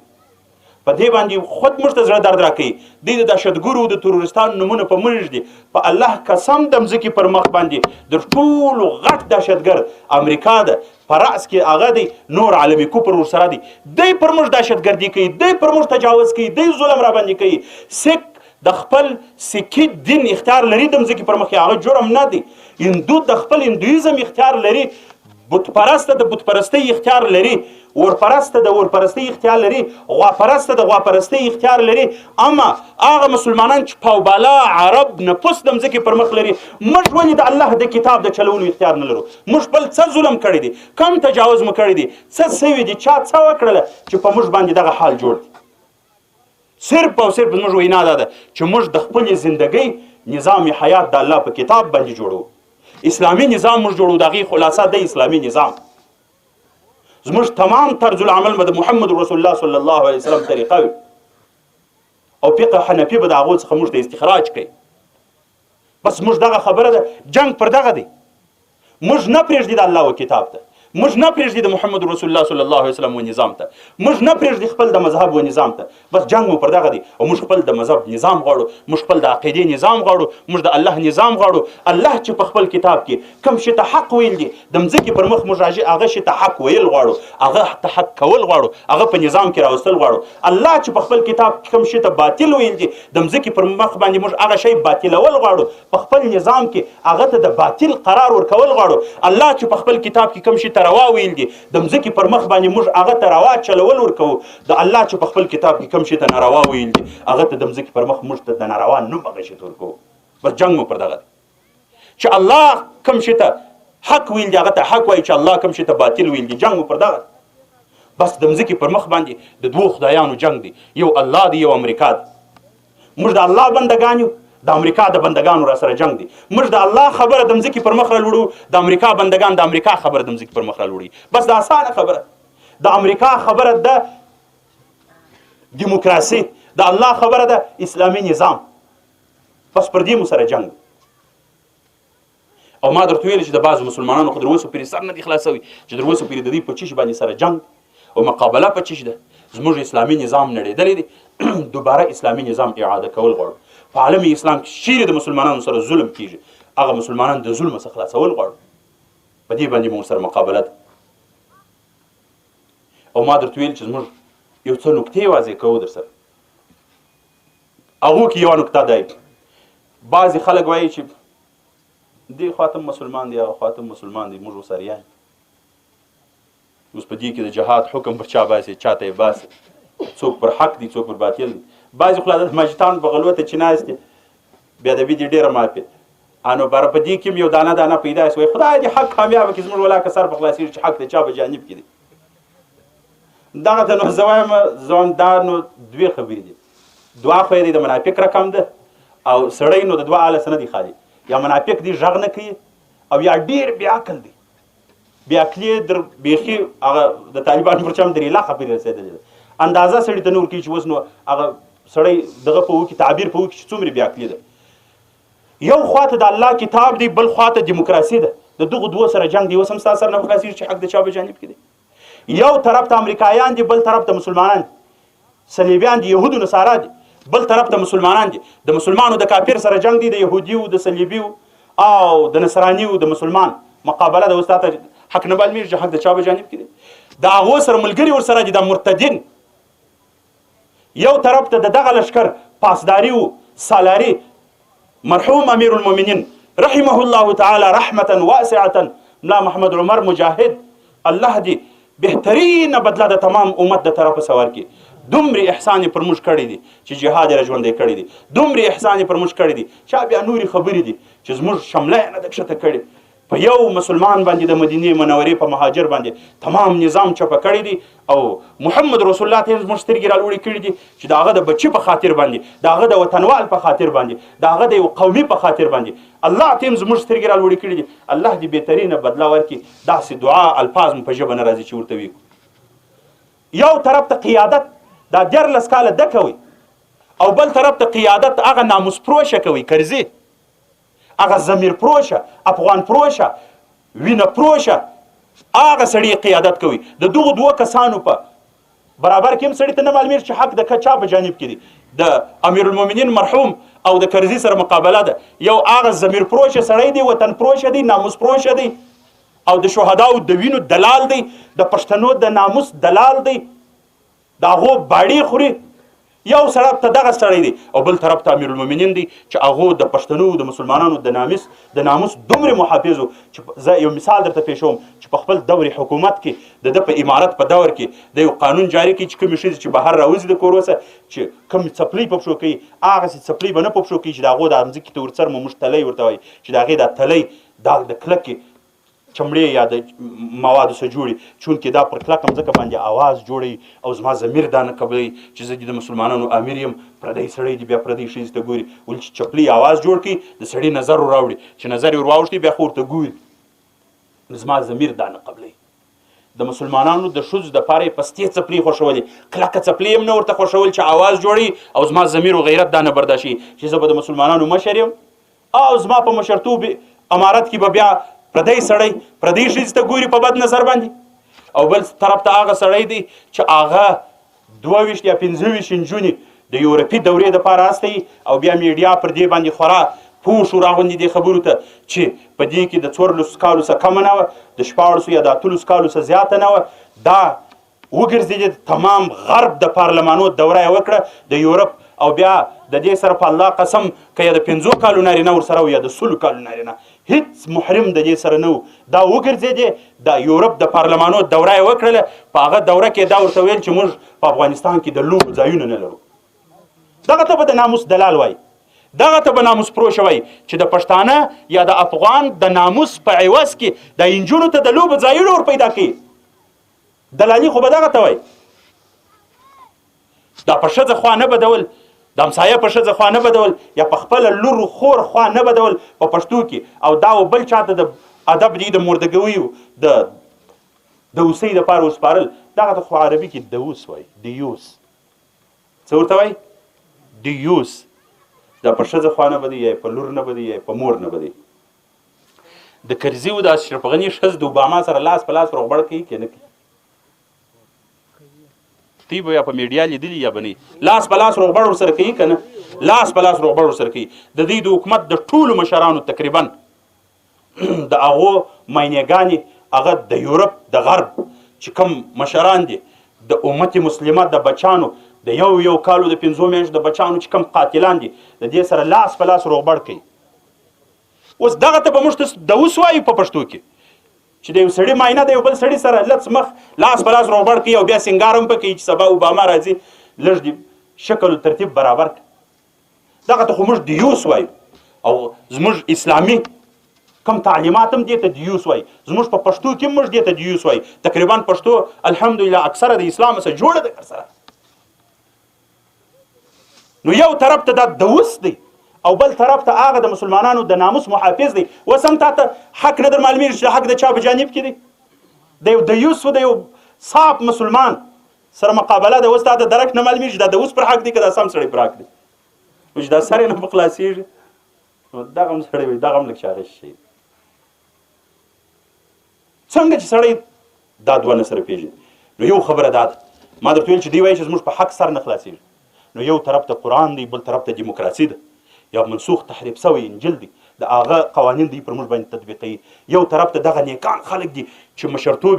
د مجاهدینو د علماو سره دی. الحمدلله تی خبر یاست یا نه خو هر ځای د علماو شورا د قیادت ټول د علماو په لاس کې دی. منصور صاحب چې دا اوس امیرالمؤمنین کېدی الله دې حفاظت وکړي د څه دپاره هبت الله اخندزاده صاحب د ځان دپاره معاون مقرر او خبره هم دا کول چې دا عالم دی هسې نه چې داسې بې ځایه زموږ ته قدم کېښول سي دې دپاره خپل قیادت ټول د علماو په لاس ورکوي او الحمدلله موږ ته معلومه ده چې د علماو په حق او په باطل روا او ناروا کې تر اوسه پورې په جهاد کې زموږ دومرې خبره چلیږي چې د مجاهدینو د مشر خبره نه چلیږي د ولایت والی دی لیکن یو ادنا عالم دی هغه ورته چې دا کار په شریعت کې ناروا دی بیا هغه والی نسي کولی چې بیا قدم په کار کښېږدي دا زموږ شریعت دی الحمدلله نو یو طرف ته دغه کسان دي دغه دینداره خلک دي په شریعت پوره خلک دي علما دي بل طرف ته هغه خلک دي یو طرف ته ما درته ویل چې دا دینداره مسلمانان دي مدرسه ده د یو کور په بغل کې ده زر کسه طالبان ګزاره پکښې کوي یو چا دا خوف کور ته ورځي چې زما کور ته به د مدرسې والا په بد نظر وګوري د طالبان ولې په دې پېژني چې دا د بل چا په ناموس خوا به دی ګرسره دا خو پرېږده چې په دې کې به بیا ناموسي راځي او په علماو په مجاهدینو کې الحمدلله د انبیاو عادات دي په انبیاو کې دا عادتونه وه د خلکو په ناموس یې خوا بدول موسی علیه السلام چې ورځي چې د شعیب علیه السلام لوڼې هغه اوبه راوباسي هلته رش دی نو هغه اوبه چې کومې راکاږي هغه خلک وارې نه ورکوي نو چونکې دوی خو د پیغمبر لوڼې دي حیاداره دي په یو کناره کې ولاړ دي په یو سایډ کې چې تر څو پر اوبو باندې پر هغه څا باندې وارې وسي بیا به دوی څا خلاصي ناوخته به خپل مالونه ورباندې وبهي خو موسی علیه السلام په عادت کې دا و چې دا خو یو کمزوري دي بل مستورات دي زنانوي دي نو د پیغمبر خو همت او غیرت لوړې د رچا موسی علیه السلام هغه اوبه مغه ښځو ته راوکړي هغه مال یې وربکړي بیا هغه ورته ویلې چې صالح سړی معلومېږي نو زموږ سره میلمه سه او زموږ پلار هم دغسې صالح سړی خو چونکې د هغوی په دعوت باندې بهرحال خبره خو په دې مقصد زه نه درته کوم ما درته ویل چې په مجاهدینو کې په علماو کې په طلباو کې هغو کې د انبیاو عادتونه پراته او یو عادت زه د هغو څه دا درته وایم چې هغه د چا په ناموس باندې خوا بدول او موسی علیه السلام ورسره ځي پر لارې باندې چې کومې زنانې دته رهبري کوي د لارې چې باد سي د هغو علمون باد ویي بیا یې پښې ښکاره کېږي پونډۍ موسی علیه السلام ورته وایي چې لار تس راشئ ته یې د شا روانې سئ چونکې باد ستې پونډۍ ښکاره کوي بیا موسی علیه السلام د مخه کېږي دوی رهبري د شا دخوا ورته کوي چې موسی علیه السلام پر لار برابر ولاړ سي خو بهرحال دوی به سره ورسېده موږ الحمدلله ما درته ویل چې موږ د مسلمانانو په ناموس مجاهدین خوابه دی امیرالمؤمنین چې کوم تحریک شروع کړی دی هغه د یو ناموس د خوابدۍ په وجه باندې شروع شوی او دا واقعه موږ ډېره نقل کوو چې د ارغنداو یو توپکۍ و په تیر چې د توپک سالارۍ زمانه و د نادرجان په نامه باندې واده د ده پر وطاق را روانو په ښار کې د ملا نقیب یو توپکۍ و نو بیا هغه واده ته رالی ودرېدی هغه ظلم و بربریت و وحشت و بد اخلاقي دغې اندازې ته رسېدلی و چې انتها یې وه بیا ویل ادب دې ډېر چې دغه ناوکۍ ما ته راښکاره نه کوي چې ښایسته ده که بدرنګه ده د هغه وخته واده نه سي تېرول خو چې کله مجاهدین در دلارامو بر ورسېده بیا ظاهري شکست رالی ګریش ته راورسېده بیا نادرجان په مخابره کې ډېرې باټې ویشتلې چې دا به وکړم د مازدګر لمونځ په فلانکي ځای کوو انګور به په کندهار کې خورو دا به وکړم ما به وکړم نو امیرالمؤمنین مجاهدینو ته ویلي وه چې که دی چیرې په لاس درلی یا دغه سو دی یوازې در ما پرې راورسوي که مجاهدینو ته الله پاک پر ده باندې قبضه ورکړه د الله شانو ژوندی ونیول سو مجاهدینو راوستی امیرالمؤمنین خپله مو روان و جنګ ته هلته ورتلي او ملګري ما ته خبره کول چې موږ د اجماوین صاحب مرحوم سره اجملا محمد رباني رحمه الله تعالی سره په موټر کې وو نو سره پسې و امیرالمؤمنین هم و په امیرالمؤمنین ته هغه مجاهدینو دا خواست دی راسپور کړی و موټر کې بیا یې راوستی بیا یې ورته ودروي چې دی خو دغه نو امیرالمؤمنین بیا موټر ته ورته راچول سو د روډ په ژۍ کې بیا د ګریبانه څه داسې ونیوی نو ده ته یې وویله ستا په ذهن کې دا بیا نه درګرځېدل چې زما څه به یو څوک بیا د مسلمانانو د ناموس سوال وکړي ته د خلکو د معاینو مخان ګورې چې ښایسته ده که بدرنګه او د امیرالمؤمنین سره خپله میګارو توپنچه ملګري خبره کول چې هغه شل ټکه میګارو موږ ته ورته وایي دا په جیب کې ورسره وه بیا یې پر دا سر باندې یو څو ټکان ور وکړه هلته یې مردار کې ایله بیا دغه و چې نور مجاهدینو راوړي په ښار کې څو ورځې ځړولې ګورې دا د یو ناموس د خوابدۍ په خاطر باندې زموږ دا مقابله شروع شوې ده ان تر دې چې امیرالمؤمنین خپلې خبرې کوي چې دا وسوه هغه وسوه چې په کومه ورځ دی ټاکل کېږي خبره مې دا درته کول چې یو طرف ته دغه مسلمانان دي چې د مجاهدین دي چې هغه د مسلمانانو د ناموس محافظین دي، بل طرف ته هغه ناموس پروشان دي. د دوی په حکومت کې د مسلمانانو پر ناموس باندې هغه تیری وسو چې بیان یې سړی نسي کوی. دا د 16 منټو د نیم ساعت کار نه چې دا دومره قدر بېناموسۍ او بېعفتۍ چې موږ ته د یهودو نصاراو د طرف سره رسېدلي دي. زموږ د مسلمانانو په کورو باندې د هغه ښځو مخان یهودو نصاراو کتل دي، د هغسې ښځو پوړینانې پورته کړي دي. زموږ هغه حیادارې باعفته باعزته خوندې چې په موږ کې دا یو رواج دی چې د خاوند چې کومه ښځه وي هغه د خاوند ورور چې موږ لیور ورته وایي، لیور ته هم مخ نه ورښکاره کوي. هغه ښځو مخانه هم امریکایانو وکتل چې د میړه ورور ته مخ نه ښکاره کوي. لیکن یهودو نصاراو د سرمخو شین سترګو کافرانو زموږ د هغو ښځو مخونه هم وکتل. د هغو ښځو لمنې هم پورته کړلې چې کینې پکښې وکړي. هغه ښځې بېدې وې په ودو کې. دا بله ورځ یو چا ماته ویل شناخته خلک و په سنګسار کې، موږ لږ رشته و قریبان هم ورسره رشته مو ورسره په هغه کور کې واده و. د سنګسار غونډۍ ته یې خبره مو ورکړی. په الله قسم ول بیا راله په هغه کور کې وکتل، په هغسې وخت کې نارینه یې بندیان کړي وه، ښځې په ځایو کې پرتې وې بېدې وې. په الله قسم چې دا ناوکۍ یې سره تر دا وخته پورې ازوم نه وه لیدلي امریکایانو یې پلا دوی ویش کړی د ځایو څخه یې راپورته کړی. هغسې بېعفتۍ زموږ سره د دغه ناموس پروشو په حکومت کې وسولې. دلته کرزی چیرې و؟ دی بیده و، دماغ یې کار نه کوي، ویښ و، قدرت یې رسېدی نه رسېدی. دومره قدر خو بیا ویلی وای چې زه نور عاجز یم، ولیکن دا یې نه ویله. نور به هم خوند پکوي، الزامونه به هم پر موږ لګول. دا به هم موږ ته ویل چې دا د پاکستان د خوا روزل کېږي، دا د ISI مزدوران دي. دغه الزامات یې هم پر موږ لګول، دا بدرنګه ټاپې هم موږ په اوږو کې راوهلې. نو معلومیږي دا چې د هغه نظام یې ښه پاسداري کول. نو دومره دیوس دی چې خپله خو څه کوي چې د اوسې اوج ته رسېدلې ده. دا خپله بېناموسۍ او بېعفتۍ خو یې وکړې د مسلمانانو د نوابیسو سره، په هغه یې زړه نه سړېدی، په هغه باندې آرام نه راتلی. یهودو نصارا یې ورباندې رایله کړه. د هغو په بېعفتیو هم پروا نه کېده چې څونه بېعفتي یې کولې. د 5 میاشتو کوچنی په زانګو کې په شهادت باندې رسېدلی دی. دلته دی چیرې وه؟ دا تمام حکومت پر دې باندې ادب دی غویمه یې جوړه کړې وه. مخ خو شاته سره تلل چې دا سوي دي هلته سوي دي. او په زنګاوات کې چې 18 کسان په شهادت باندې ورسېده په یوه کلي کې، یو د 5 میاشتو کوچنی په زانګو کې هم په شهادت باندې ورسېدی. اوس دې مین ښخوی سوی، دې مین ښخوي. دا تروریست و، دا القاعده و، دا دهشتګر و، دا طالب و، دغه څه شی و د 5 میاشتو کوچنی. دا هم په شهادت باندې په زانګو کې ورسېدی، په توپنچه باندې ویشتل سوی. او بیا دی دا ویل چې هغه نشه و، دماغ یې کار نه کوي. نو دغه نشه د ټوپکیانو معاینې ته ولې نه ورتلی؟ دا د رایزک معاینې ته ولې نه ورتلی؟ دا د شمسکو معاینې ته ولې نه ورتلی چې دلته یې پوسته جوړه کړې ده او مجاهدینو باندې پریم کارټ راګرځوي او بیا انفجار ورکوي، پټاوي یې؟ دا د یهودو نصاراو د غلامانو په کور ولې نه ورننوتی؟ او هغه قوم موږ پېژنو، د باجزۍ کلی ورته وایي، د اکثره شهدا هم د باجزۍ قوم سره تعلق لري. هغه او د باجزۍ یو توپکی زه پېژنم زموږ د کلي و، د باري په نامه دی. باري هغه ورته وایي، موږ باریګۍ بلې په کوچنیوالي، یتیم هم دی. او دا اوس چې د پنجوایي څوک قومندان امنیه دی سلطان په نامه باندې، د دې یو سپی دی، د هغه سره ورسره دی، یو څه قومنده لري. د دغه په کور ولې نه ورننوتی چې د مسلمانانو ښځې راټولولې، شهیدانولې او بیا په هغې باندې شړۍ و تلتکان اچول او بیا یې پټرول باندې اچول، بیا یې اور اچوئ. یو نشه سړی دومرې کارونه کوي. هغو د دوی ضمیر هم کتي، د کرزي د حکومت ضمیر هم ټیټوي، موږ یې هم کتلو. زموږ اندازه یې هم حاصلول چې ته ودرېږه دغه د اسلام بچان، دا د قرآن بچان، دا د رسول الله صلی الله علیه وسلم عسکر دا په کم انداز کې دي، او هغه سپي چې موږ رانیولي دي هغه زموږ غلامان په کم اندازه کې دي. دواړه یې موږ کتلو. هغه ور معلوم سوه چې د دې څه هغه اخري درجه ضمیر هېڅ شی نشته پکښې کې، بله خلاص. او الحمدلله زموږ اندازه به هم ورته لګېدلي چې دا هغه اصیل بچیان دي د امت. ولې دوی ته موږ ته درس ورکړي الحمدلله، موت هم نه دي تللي. په دغه وخت کې اوس دغه حکومت ما درته ویل چې بیا هم د سړي سر نه په خلاصېږي چې یو طرف ته دغه خلک دي، ملي اردو، اربکیان، نظم عامه، نظم خاص، پلان بستان، دا څو قلعاوي در باندې، دا د محاصرې در باندې لوېدلي په مابین کې امریکایان. او امریکایان بیا راوځي دغه تجاوزات د سره کوي. اوس هم بیا د سړي سر نه په خلاصېږي، دغه اوس پر حق دي که پر باطل دي. د کرزي حکومت د امنیت ملي وزیر راواستوي، وزیر داخله یې راواستوي چې ورسي دا پوښتنه وکړي دا څه کیسه ده. هغه 3 شپې په کندهار کې وکړله، د سپو په سترګه قسم په بلاک امریکایان ورته کتل، د سپي سم لا کار اخی عزت ورکوي،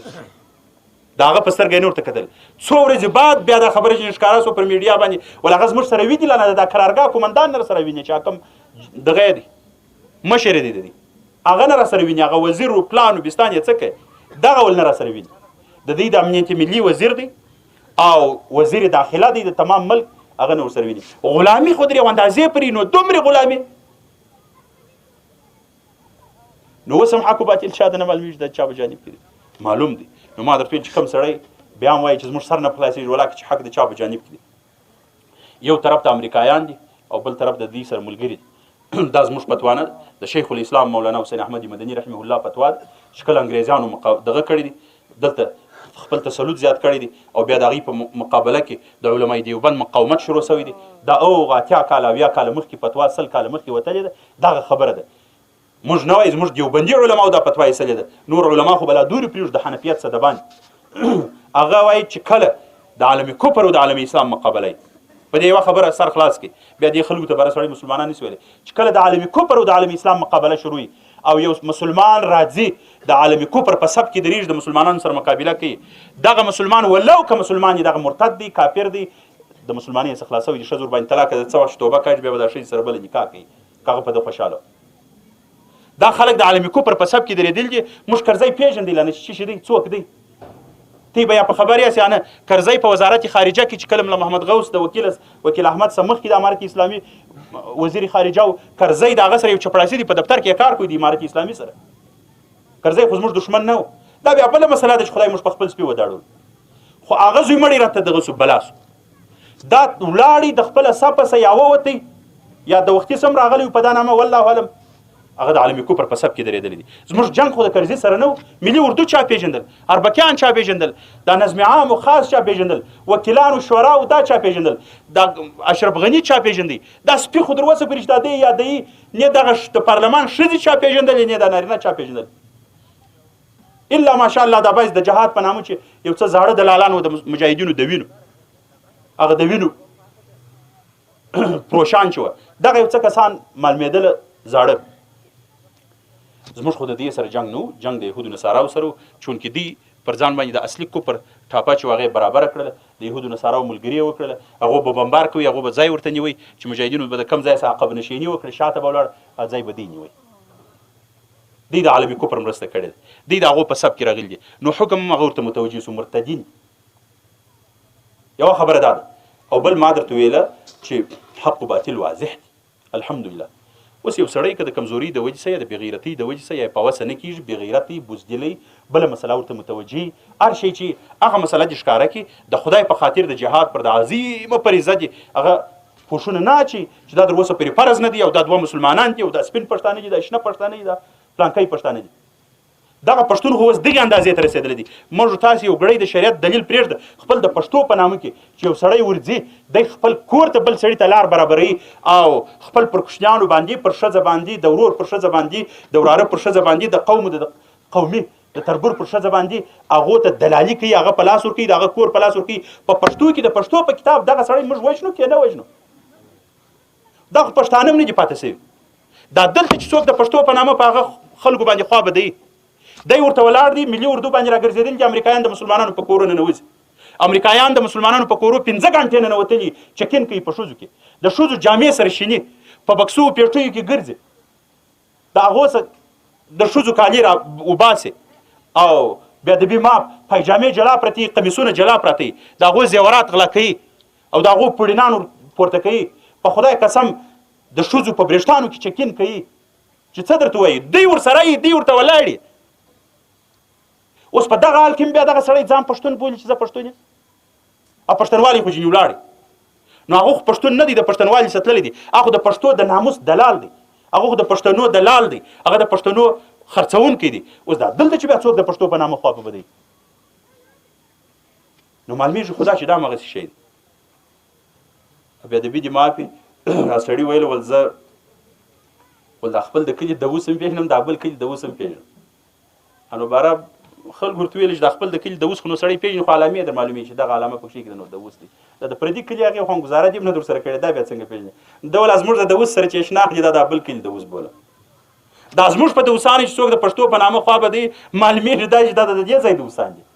دغه ته که امکان په لاس ورغلی دا بیا دغسې دوسي کړي لکه زموږ هغې چې هلته وکړل نو دلیل پاتې نه سو هېڅ چا دپاره په خدای قسم که یا په پښتنوالي پاتې سوی دی حاجي ملا محمد الله اخوند الله دې شهادت قبول کړي د کندهار یو مشهور غټ مجاهد د امارت اسلامي په هغه دور کې بیا د مینو د منفجره موادو غټ مسلکي و او د بامیانو بوتان امیر المؤمنین رحمه الله تعالی اخري بیا دی ورواستوي چې د په هغې کې سوراخونه وکړه باروت یې ورواچول بیا انفجارونه ورکړه چې هغه په نورو اسلحو باندې ماتېدل نه بت شکن هم دی الله دې قبر د نوره ډک کړي الله دې په جنت کې عظیمه بدله زموږ د مجاهدینو د طرف سور کړي او بیا شهید سو حاجي محمد الله یو وارې بندي و په ګرام کې هغه ویل زه چې رایله سوم په هغه ټیم کې هغه سګوان والی و اشین خر ګل آغا نو هغه والی و ول بیا چې رالم نو بیا درته ویل چې شناخته خلک یو جمله صاحب داسې بیا مه کوئ داسې خیر ما ورته ویل چې دا په ما د الله د طرفه یو فریضه ده پرته ده موږ ادا کوو که تا ما ایله کې سبا بیا جهاد کوو خو خیر د باندې چې راووتو نو ځمه او موټر ته یې انتظار یم یا ملګرو ته سره برابرېږو چې زوړ ولایت د کندهار کم د ولایت ګیټونه و د پیلران دا یو طرف ته بل طرف ته د میرویس نیکه عکس دی بل طرف ته د احمدشاه بابا نو زه هغه عکس ته ولاړ یم هغه عکس دی رابېلوم خو زموږ بیا خپل طالبي سوچ دی تصویر نه په کار یا څنګه نو هغه عسکر رالی ما ته وایي څه پکې ملا صاحب عکسونه ولې جلا کوې ول ما ورته ویل نو څه پکې څه دپاره یې دلته موږ شلولي ول دا ته په خبرې څوک دي ول مال څوک دي څه توره یې کړی ول دا احمدشاه بابا د میرویس نیکه دی ول مال څه چم یې کړی دي ول دې خو جهاد کړی دی ول مال د چا سره کوي ول د انګریزیانو سره یې کړی دی نو بیا د بي ماب د ده د خولې خبر ده ول مال نو ما د چا ښځه تښتولې وه چې زه د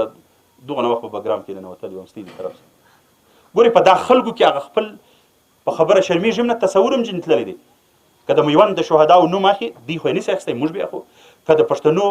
د قومو په مشرانو چې زموږ مخکني مجاهدین مشران تېر شوي دي په هغو چې کوم فخر کوي موږ بیا کوو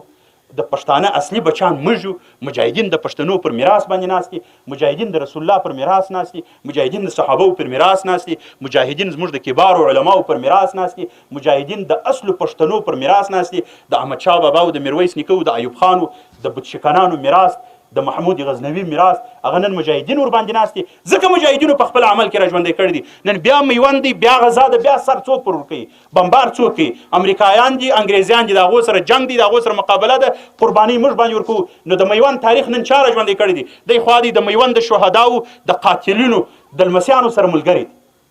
زموږ د دغو شهداو چې د چا د طرفه څه په شهادت باندې د میوند شهیدان رسېدل دي نن چې د ملي اردو د اربکیانو ټانګانو شوبلې په هغو هدیرو باندې خېږي خو دا هغه شهدا دي چې د دغه انګریزیان چې د ده شاته ولاړ دي د دوی د نیکهګانو په وارداتو کې دوی په شهادت باندې رسېدلي نن هدیرې ورباندې جوړ دي نو نن د نیکه واری دی اخي کې زخم نن د نیکه تاریخ د ژوندی کړی دی که موږ ژوندی کړی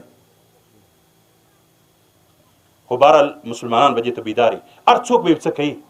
یو څوک به یو څه وایي داسې نوم نشي کولی چې درته وایي چې هم ضمیر پروش یم هم افغان پروش یم هم وطن پروش یم او هم خون پروش یم بس دغه یم درته ناست یم حکومت هم کوم ووټ هم راکړه در باندې مشر به هم یم دا خو نو نشي درته ویل خو یو خبره دا ده مسلمانانو پرتې دي دا خبره واضح مجاهدینو ته الله جل جلاله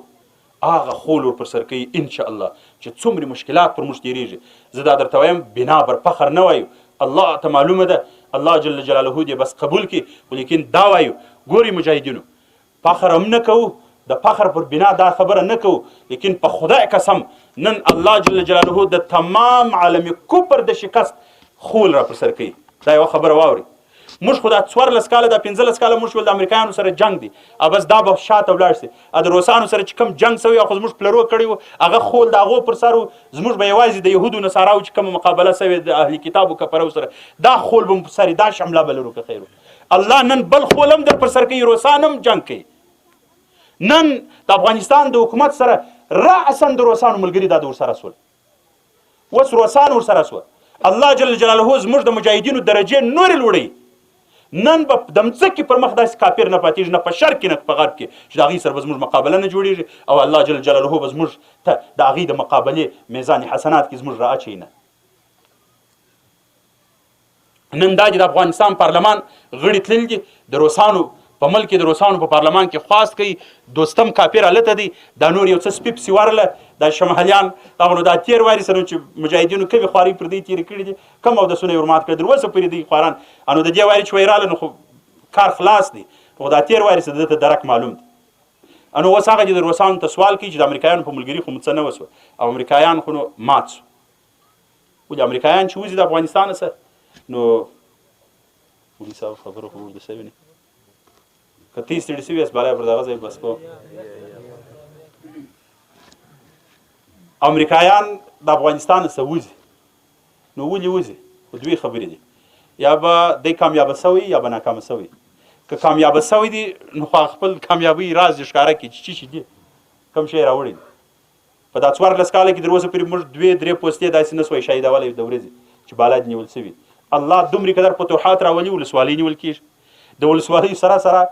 الله جل جلاله دې د کندوز د مجاهدینو په عمرو کې برکات واچي، الله دې ورسره راضي سي،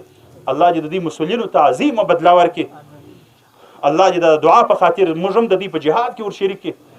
نو هغو چې بیا کم خول پر سر کوي مجاهدینو ته او کم انداز یې جوړ کړي، دا بیا بله خبره ده. تمام عالمي کفر پر مخ باندې نهړې ورتو کړلې او هغو ته یې دا ښکاره کړه چې امریکایان خو دغه دې در وځي، دوی به دا درته جوړوي چې پارلمان جوړ سو، اشرف غني په حکومت کې دي، طالبان راځي، سوله کېږي، پلانکی کېږي. دغه حال دی د شا د خوا نور تاریخ پسې وګورئ. نو امریکایان خو مات سو. ما درته ویل چې د افغانستان څخه وځي په دواله کې، یا به ماتي یا به دلته د قوت چې د کوم شي دپاره راغلی هغه کار به سوی، هغه کار نه دی سوی. نو چې نه دی سوی، خو دا د مجاهدین مات سوي نه دي. مجاهدین الحمدلله نور دومره قدر په قوت کې راغلي دي چې د بجای ولسوالي ولایتونه نیسي. نو اوس به راځي صحنې ته روسان او شمالیان اوس پر روسانو ځان خلاصوي. او زه د دې خبرې سره چې دا کوم روسان دلته راځي، پر الله پر ذات زما غټ امید دی او زموږ د جهاد پر دې مقدس مقاومت باندې او زموږ د مجاهدینو پر دې پاکو وینو باندې او په دې اخره زمانه کې چې وینو تویول ډېر ګران کار دی. ځکه الله جل جلاله دومره قدر ښې نتیجې موږ ته ورباندې راباسي. ځکه شهادت ګران کار نه دی، لیکن په نن زمانه کې ګران کار دی. ځکه د الله نبی صلی الله علیه وسلم وایي چې د فساد د امت د فساد په وخت کې یو سنت ژوندی کول. مختلف روایت راځي 10 شهدا، 40 شهدا او یا شهدا، 100 شهدا. د الله نبی وایي یو سنت ژوندی کول د امت د فساد په وخت کې، یعنې څه معنی چې د الله د نبی په زمانه کې 100 واره یو سړی ځان په شهادت باندې رسول دومره قدر زور په سړی نه راوړي لکه د امت د فساد په وخت کې یو سنت ژوندی کول چې سړی په ځان باندې څومره بوج تیروي. نو نن چې سړی سر ورکوي شهادت ته تیاریږي، دا به کم اندازې. ځکه الله جل جلاله دومره قدر غټې غټې نتیجې ورباندې مرتبوي، دومره غټې ثمرې الله ورباندې راستوي. نو زه دا خبره درته کوم چې د روسانو د مقابلې خول به هم الله زموږ را پر سر کوي. او روسان دا د نوم زموږ ته په یاد دی، روسانو ته زموږ تاسې پلرونو نیکهګانو داسې سبق ورکړی دی چې هغه راځي نه دغه رقم نه د لرې څه به یو څه ملګري وکړي، تیارې به ورکړي، ټینکونه به ورکړي، څه اسلحې به ورکړي، لیکن د هغو توبه ده، د هغو توبه ده بیا نه راځي. طالبان بول پخوا ګپه کول. د کندهار په ښار کې یو سړی و د جلاب یې خرڅول حکیم و. نو قاسم اخندزاده صاحب دی بلی ول دی ول د پسرلي کې ول جلاب کېدل، ول د قاسم اخندزاده جلاب دغه زورور دی، بیا د بي دي مار در مرګ وروسته له ول سړی 12 واره ګرځي. اتیر واري چې کم جلاب موږ دی تور کړی دی هغه د قاسم اخندزاده جلاب و. زه خدای چې دی د قیامت پر ورځ لارځي پر خرابې 12 واره ګرځي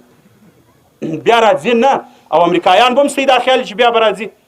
دغه کم مقاومت چې دا اوس ورسره وسو، په الله قسم زما زړه ته نه لوېږي چې په امت مسلمه کې به بیا امریکایان د امت مسلمه یو بچي ته به بیا د مقابلې داسې انداز جوړوي چې زه به ورځم په فوج به بیا مقابله ورسره کوم. زموږ فدایانو الله دې د دې سره راضي سي، الله دې د دې دا سوځلي غوښې قبول کړي، الله دې د دې دا سوځلي هډوکي قبول کړي. دې بیا په موږ دومره انعام کړی دی،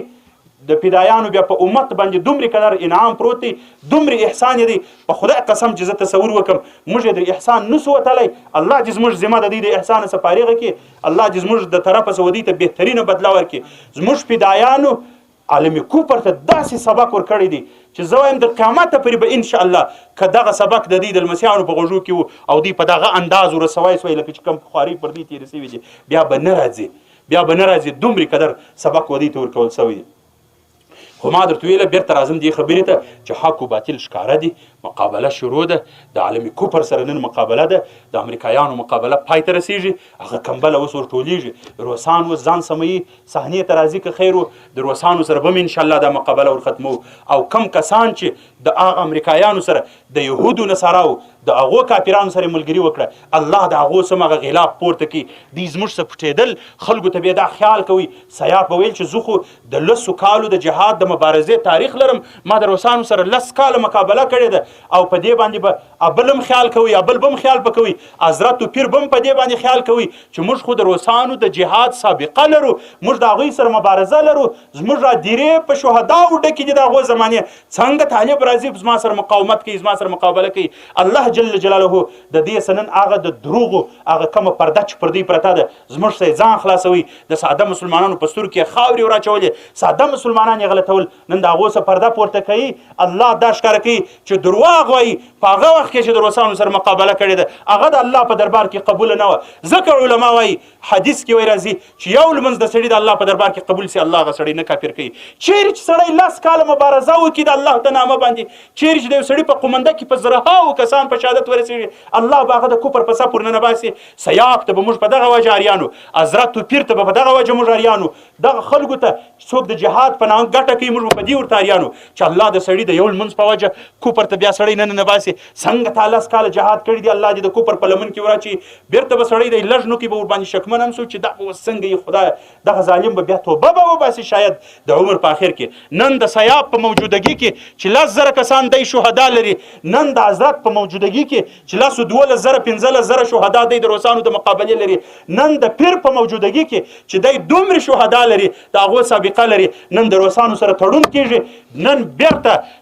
28 یا 25 کاله بعد بیا د روسانو هغه ټینکونه راځي، د روسانو هغه تیاری راځي، د روسانو هغه ملګري دوستم دي، هغه ګیلم جمان دي، هغه جزجانیان دي، هغه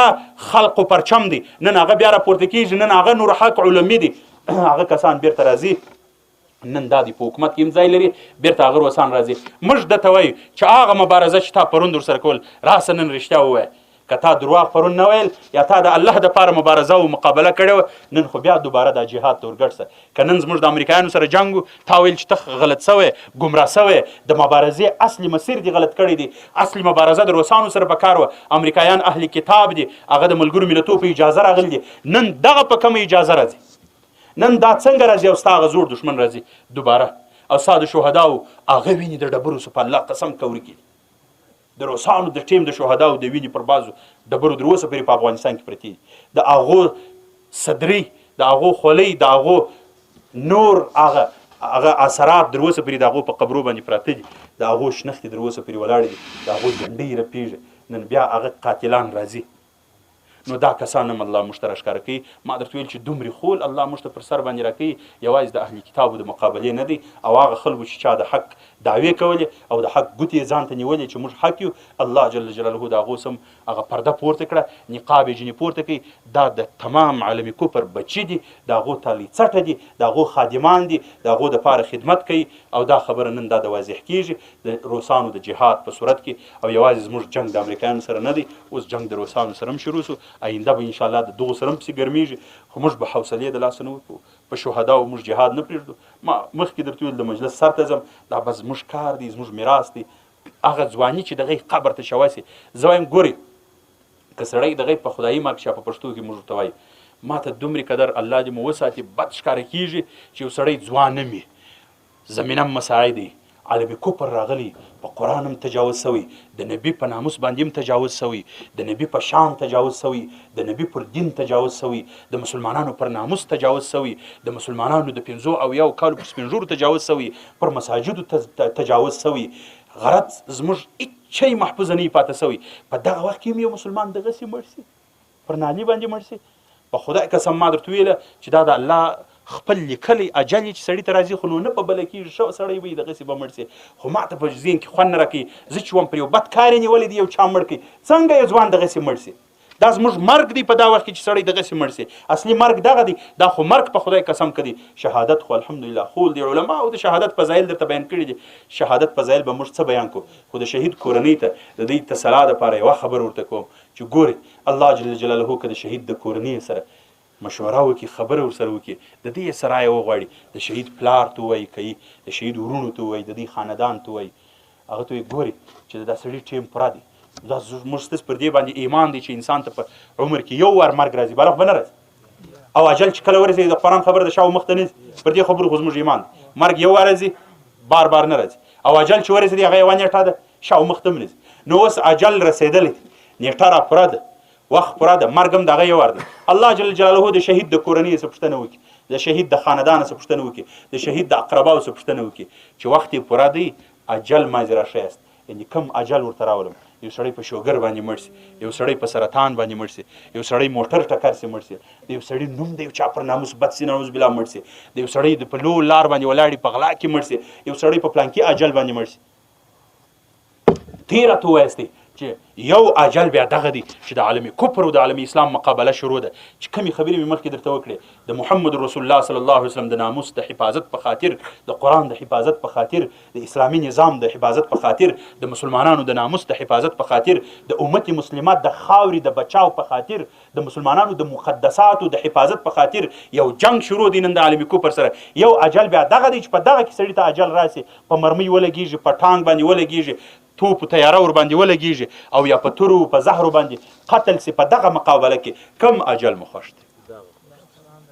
د شهید قریبان ورته وایي چې دغه اجل مو خوښ دی، خو نیټه هم دغه ده، هفته هم دغه ده، ورځ هم دغه ده، میاشت هم دغه ده، کال هم ده، شاو مخته هم نه ځي، اجل هم دا یو دی. نو دغه اجل مو خوښ دی. نو دا زموږ د انتخاب اجل دی. در اوسه پرې الله مشوره نه در سره کړې وای، موږ خپله دا اجل ور انتخابوي چې دا بس ټیم پوره دی، دغه اجل ورکړه. نو د انتخاب په شي کې سړی نقص نه هېږي، او پر هغه سړی غمجن هم نه وي. کله چې کم کار سړی په انتخاب وکړي، په خپله خوښه یې وکړي، پر هغه سړی نه غمجن کېږي.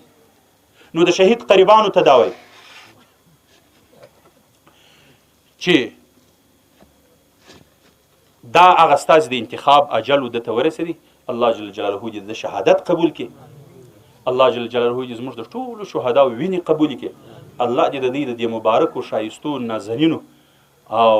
ګلابي وینو په عوض کې الله موږ ته اسلامي نظام را نصیب کړي. الله دې امت مسلمه د دې د وینو په برکت باندې د مشکلات او ستړو څخه خلاص کړي. الله دې مجاهدینو ته اتفاق اتحاد ور نصیب کړي.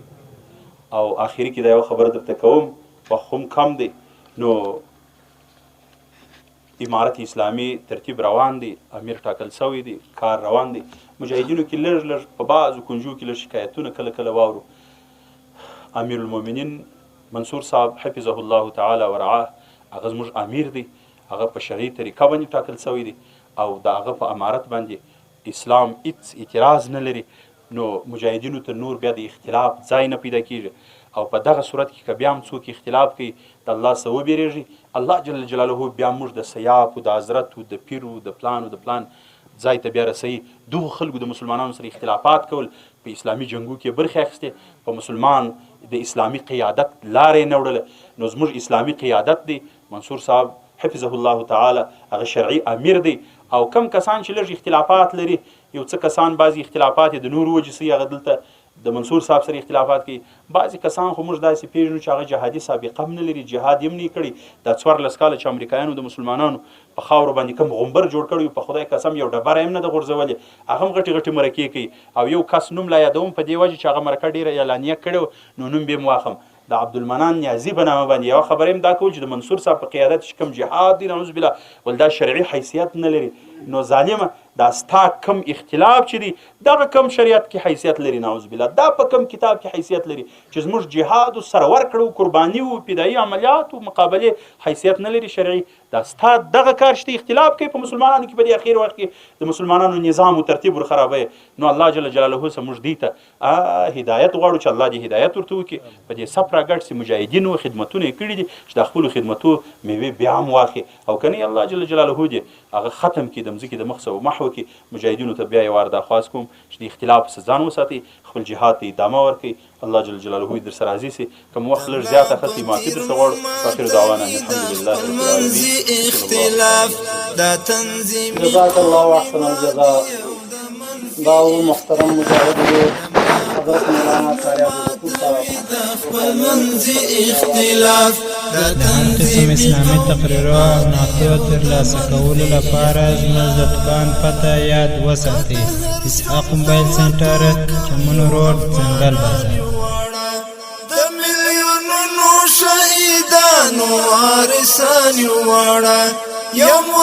دین یو مو مذهب مسلمانان یو واړه.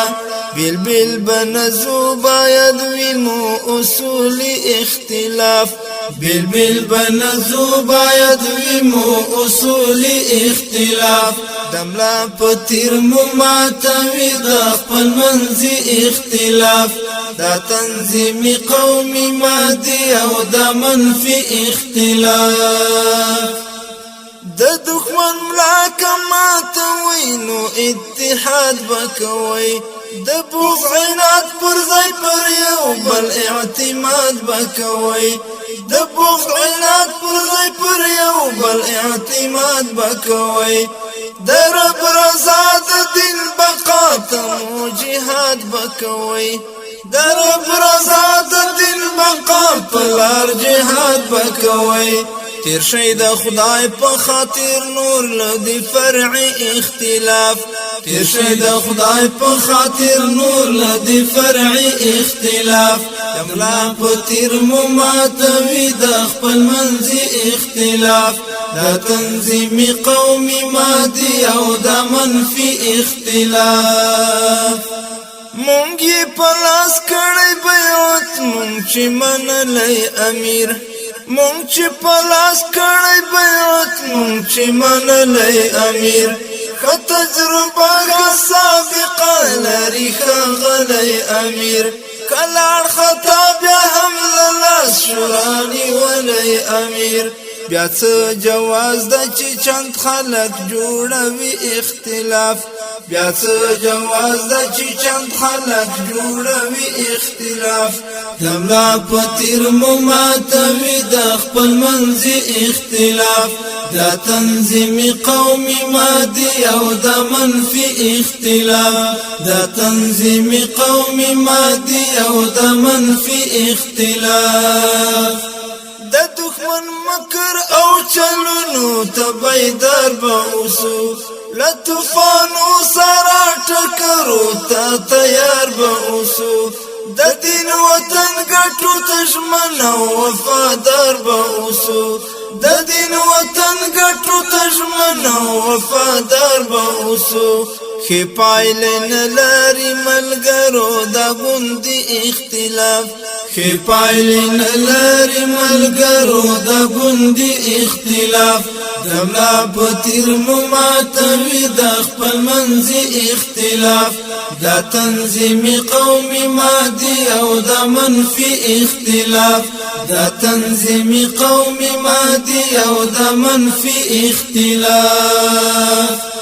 د خدای د دین پر سیټینګ کړی منګولې ورونو لګړندای کړی د حق لار کې هلې ځلې ورونو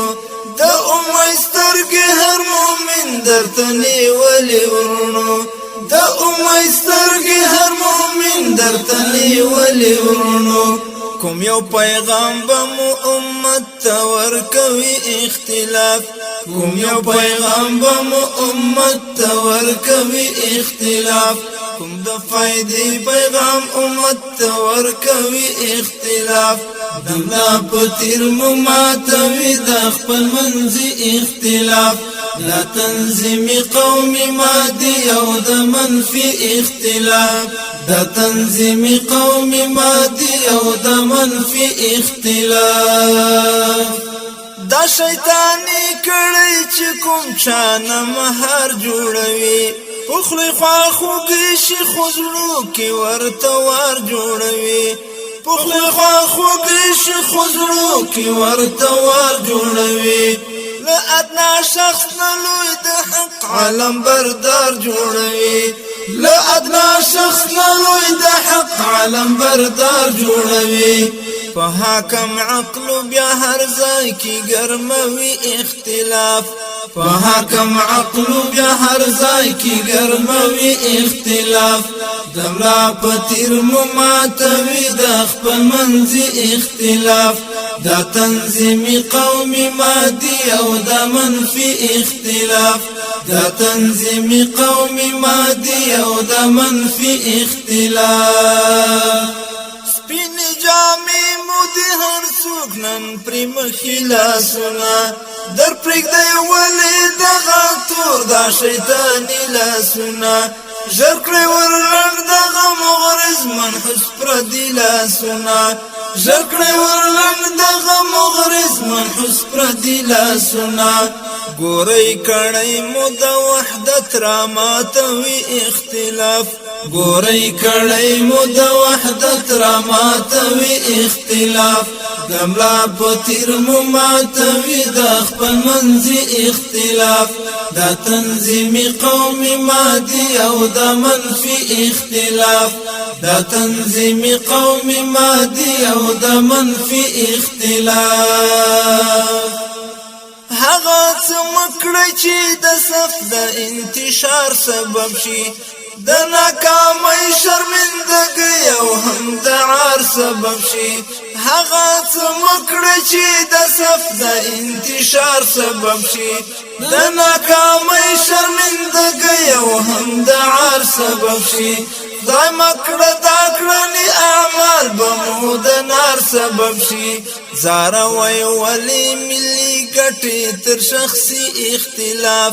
زاروی ولی ملي ګټې تر شخصي اختلاف دملا پتی د هر قسم اسلامي تقریرو او نعتو ترلاسه کولو لپاره زموږ د دکان پته یاد وساتئ. اسحاق موبایل سنټر، چمن روډ، ځنګل بازار. مادي او د منفي اختلاف د ګران وطن د کونډې رنډې یتیمانو ګورئ د نړیوال کفر زوال استشهادیانو ګورئ د دین وطن په ننګ سپېڅلي شهیدانو ګورئ د ګران وطن د کونډې رنډې یتیمانو ګورئ د نړیوال کفر زوال استشهادیانو ګورئ د دین وطن په ننګ سپېڅلي شهیدانو ګورئ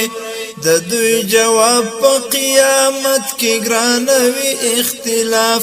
د دوی جواب په قیامت کې ګرانوي اختلاف دملا پتیر مو ماتوي د خپل منځي اختلاف دا تنظیمي قومي مادي او د منفي اختلاف دا تنظیمي قومي مادي او د منفي اختلاف هذا غني او ګل مرجان مسخري ما جوړوي تاریخ ارسل کی ناکار صفحه ما جوړوي هذا غني او ګل مرجان مسخري ما جوړوي تاریخ ارسل کی ناکار صفحه ما جوړوي بیا بټول خلق در پوری خاندي جبهه ما جوړوي بیا بټول خلق در پوری خاندي جبهه ما جوړوي چې ګل مرجان نه مني خوشي چټي اختلاف چې ګل مرجان نه مني خوشي چټي اختلاف دملا پتیر مو ماتوي د خپل منځي اختلاف دا تنظیمي قومي مادي او د منفي اختلاف دا تنظیمي قومي مادي او د منفي اختلاف همیش په مزو د وحدت سره پیوند اوسېږئ د اولو الامر اطاعت باندې پابند اوسېږئ عبدالله زیر لومړیتوبونو ته د ګوند اوسېږئ عبدالله زیر لومړیتوبونو ته د ګوند اوسېږئ لو یو کوچنی څه چې ان ورک دي شي نامي اختلاف لو یو کوچنی څه چې ان ورک دي شي نامي اختلاف لو یو کوچنی څه چې ان ورک دي شي نامي اختلاف دملا پتیر مو ماتوي د خپل منځي اختلاف دا تنظیمي قومي مادي او د منفي اختلاف دملا پتیر مو ماتوي د خپل منځي اختلاف دا تنظیمي قومي مادي او د منفي اختلاف دملا پتیر مو ماتوي د خپل منځي اختلاف دا تنظیمي قومي مادي او د منفي اختلاف دا تنظیمي قومي مادي او د منفي اختلاف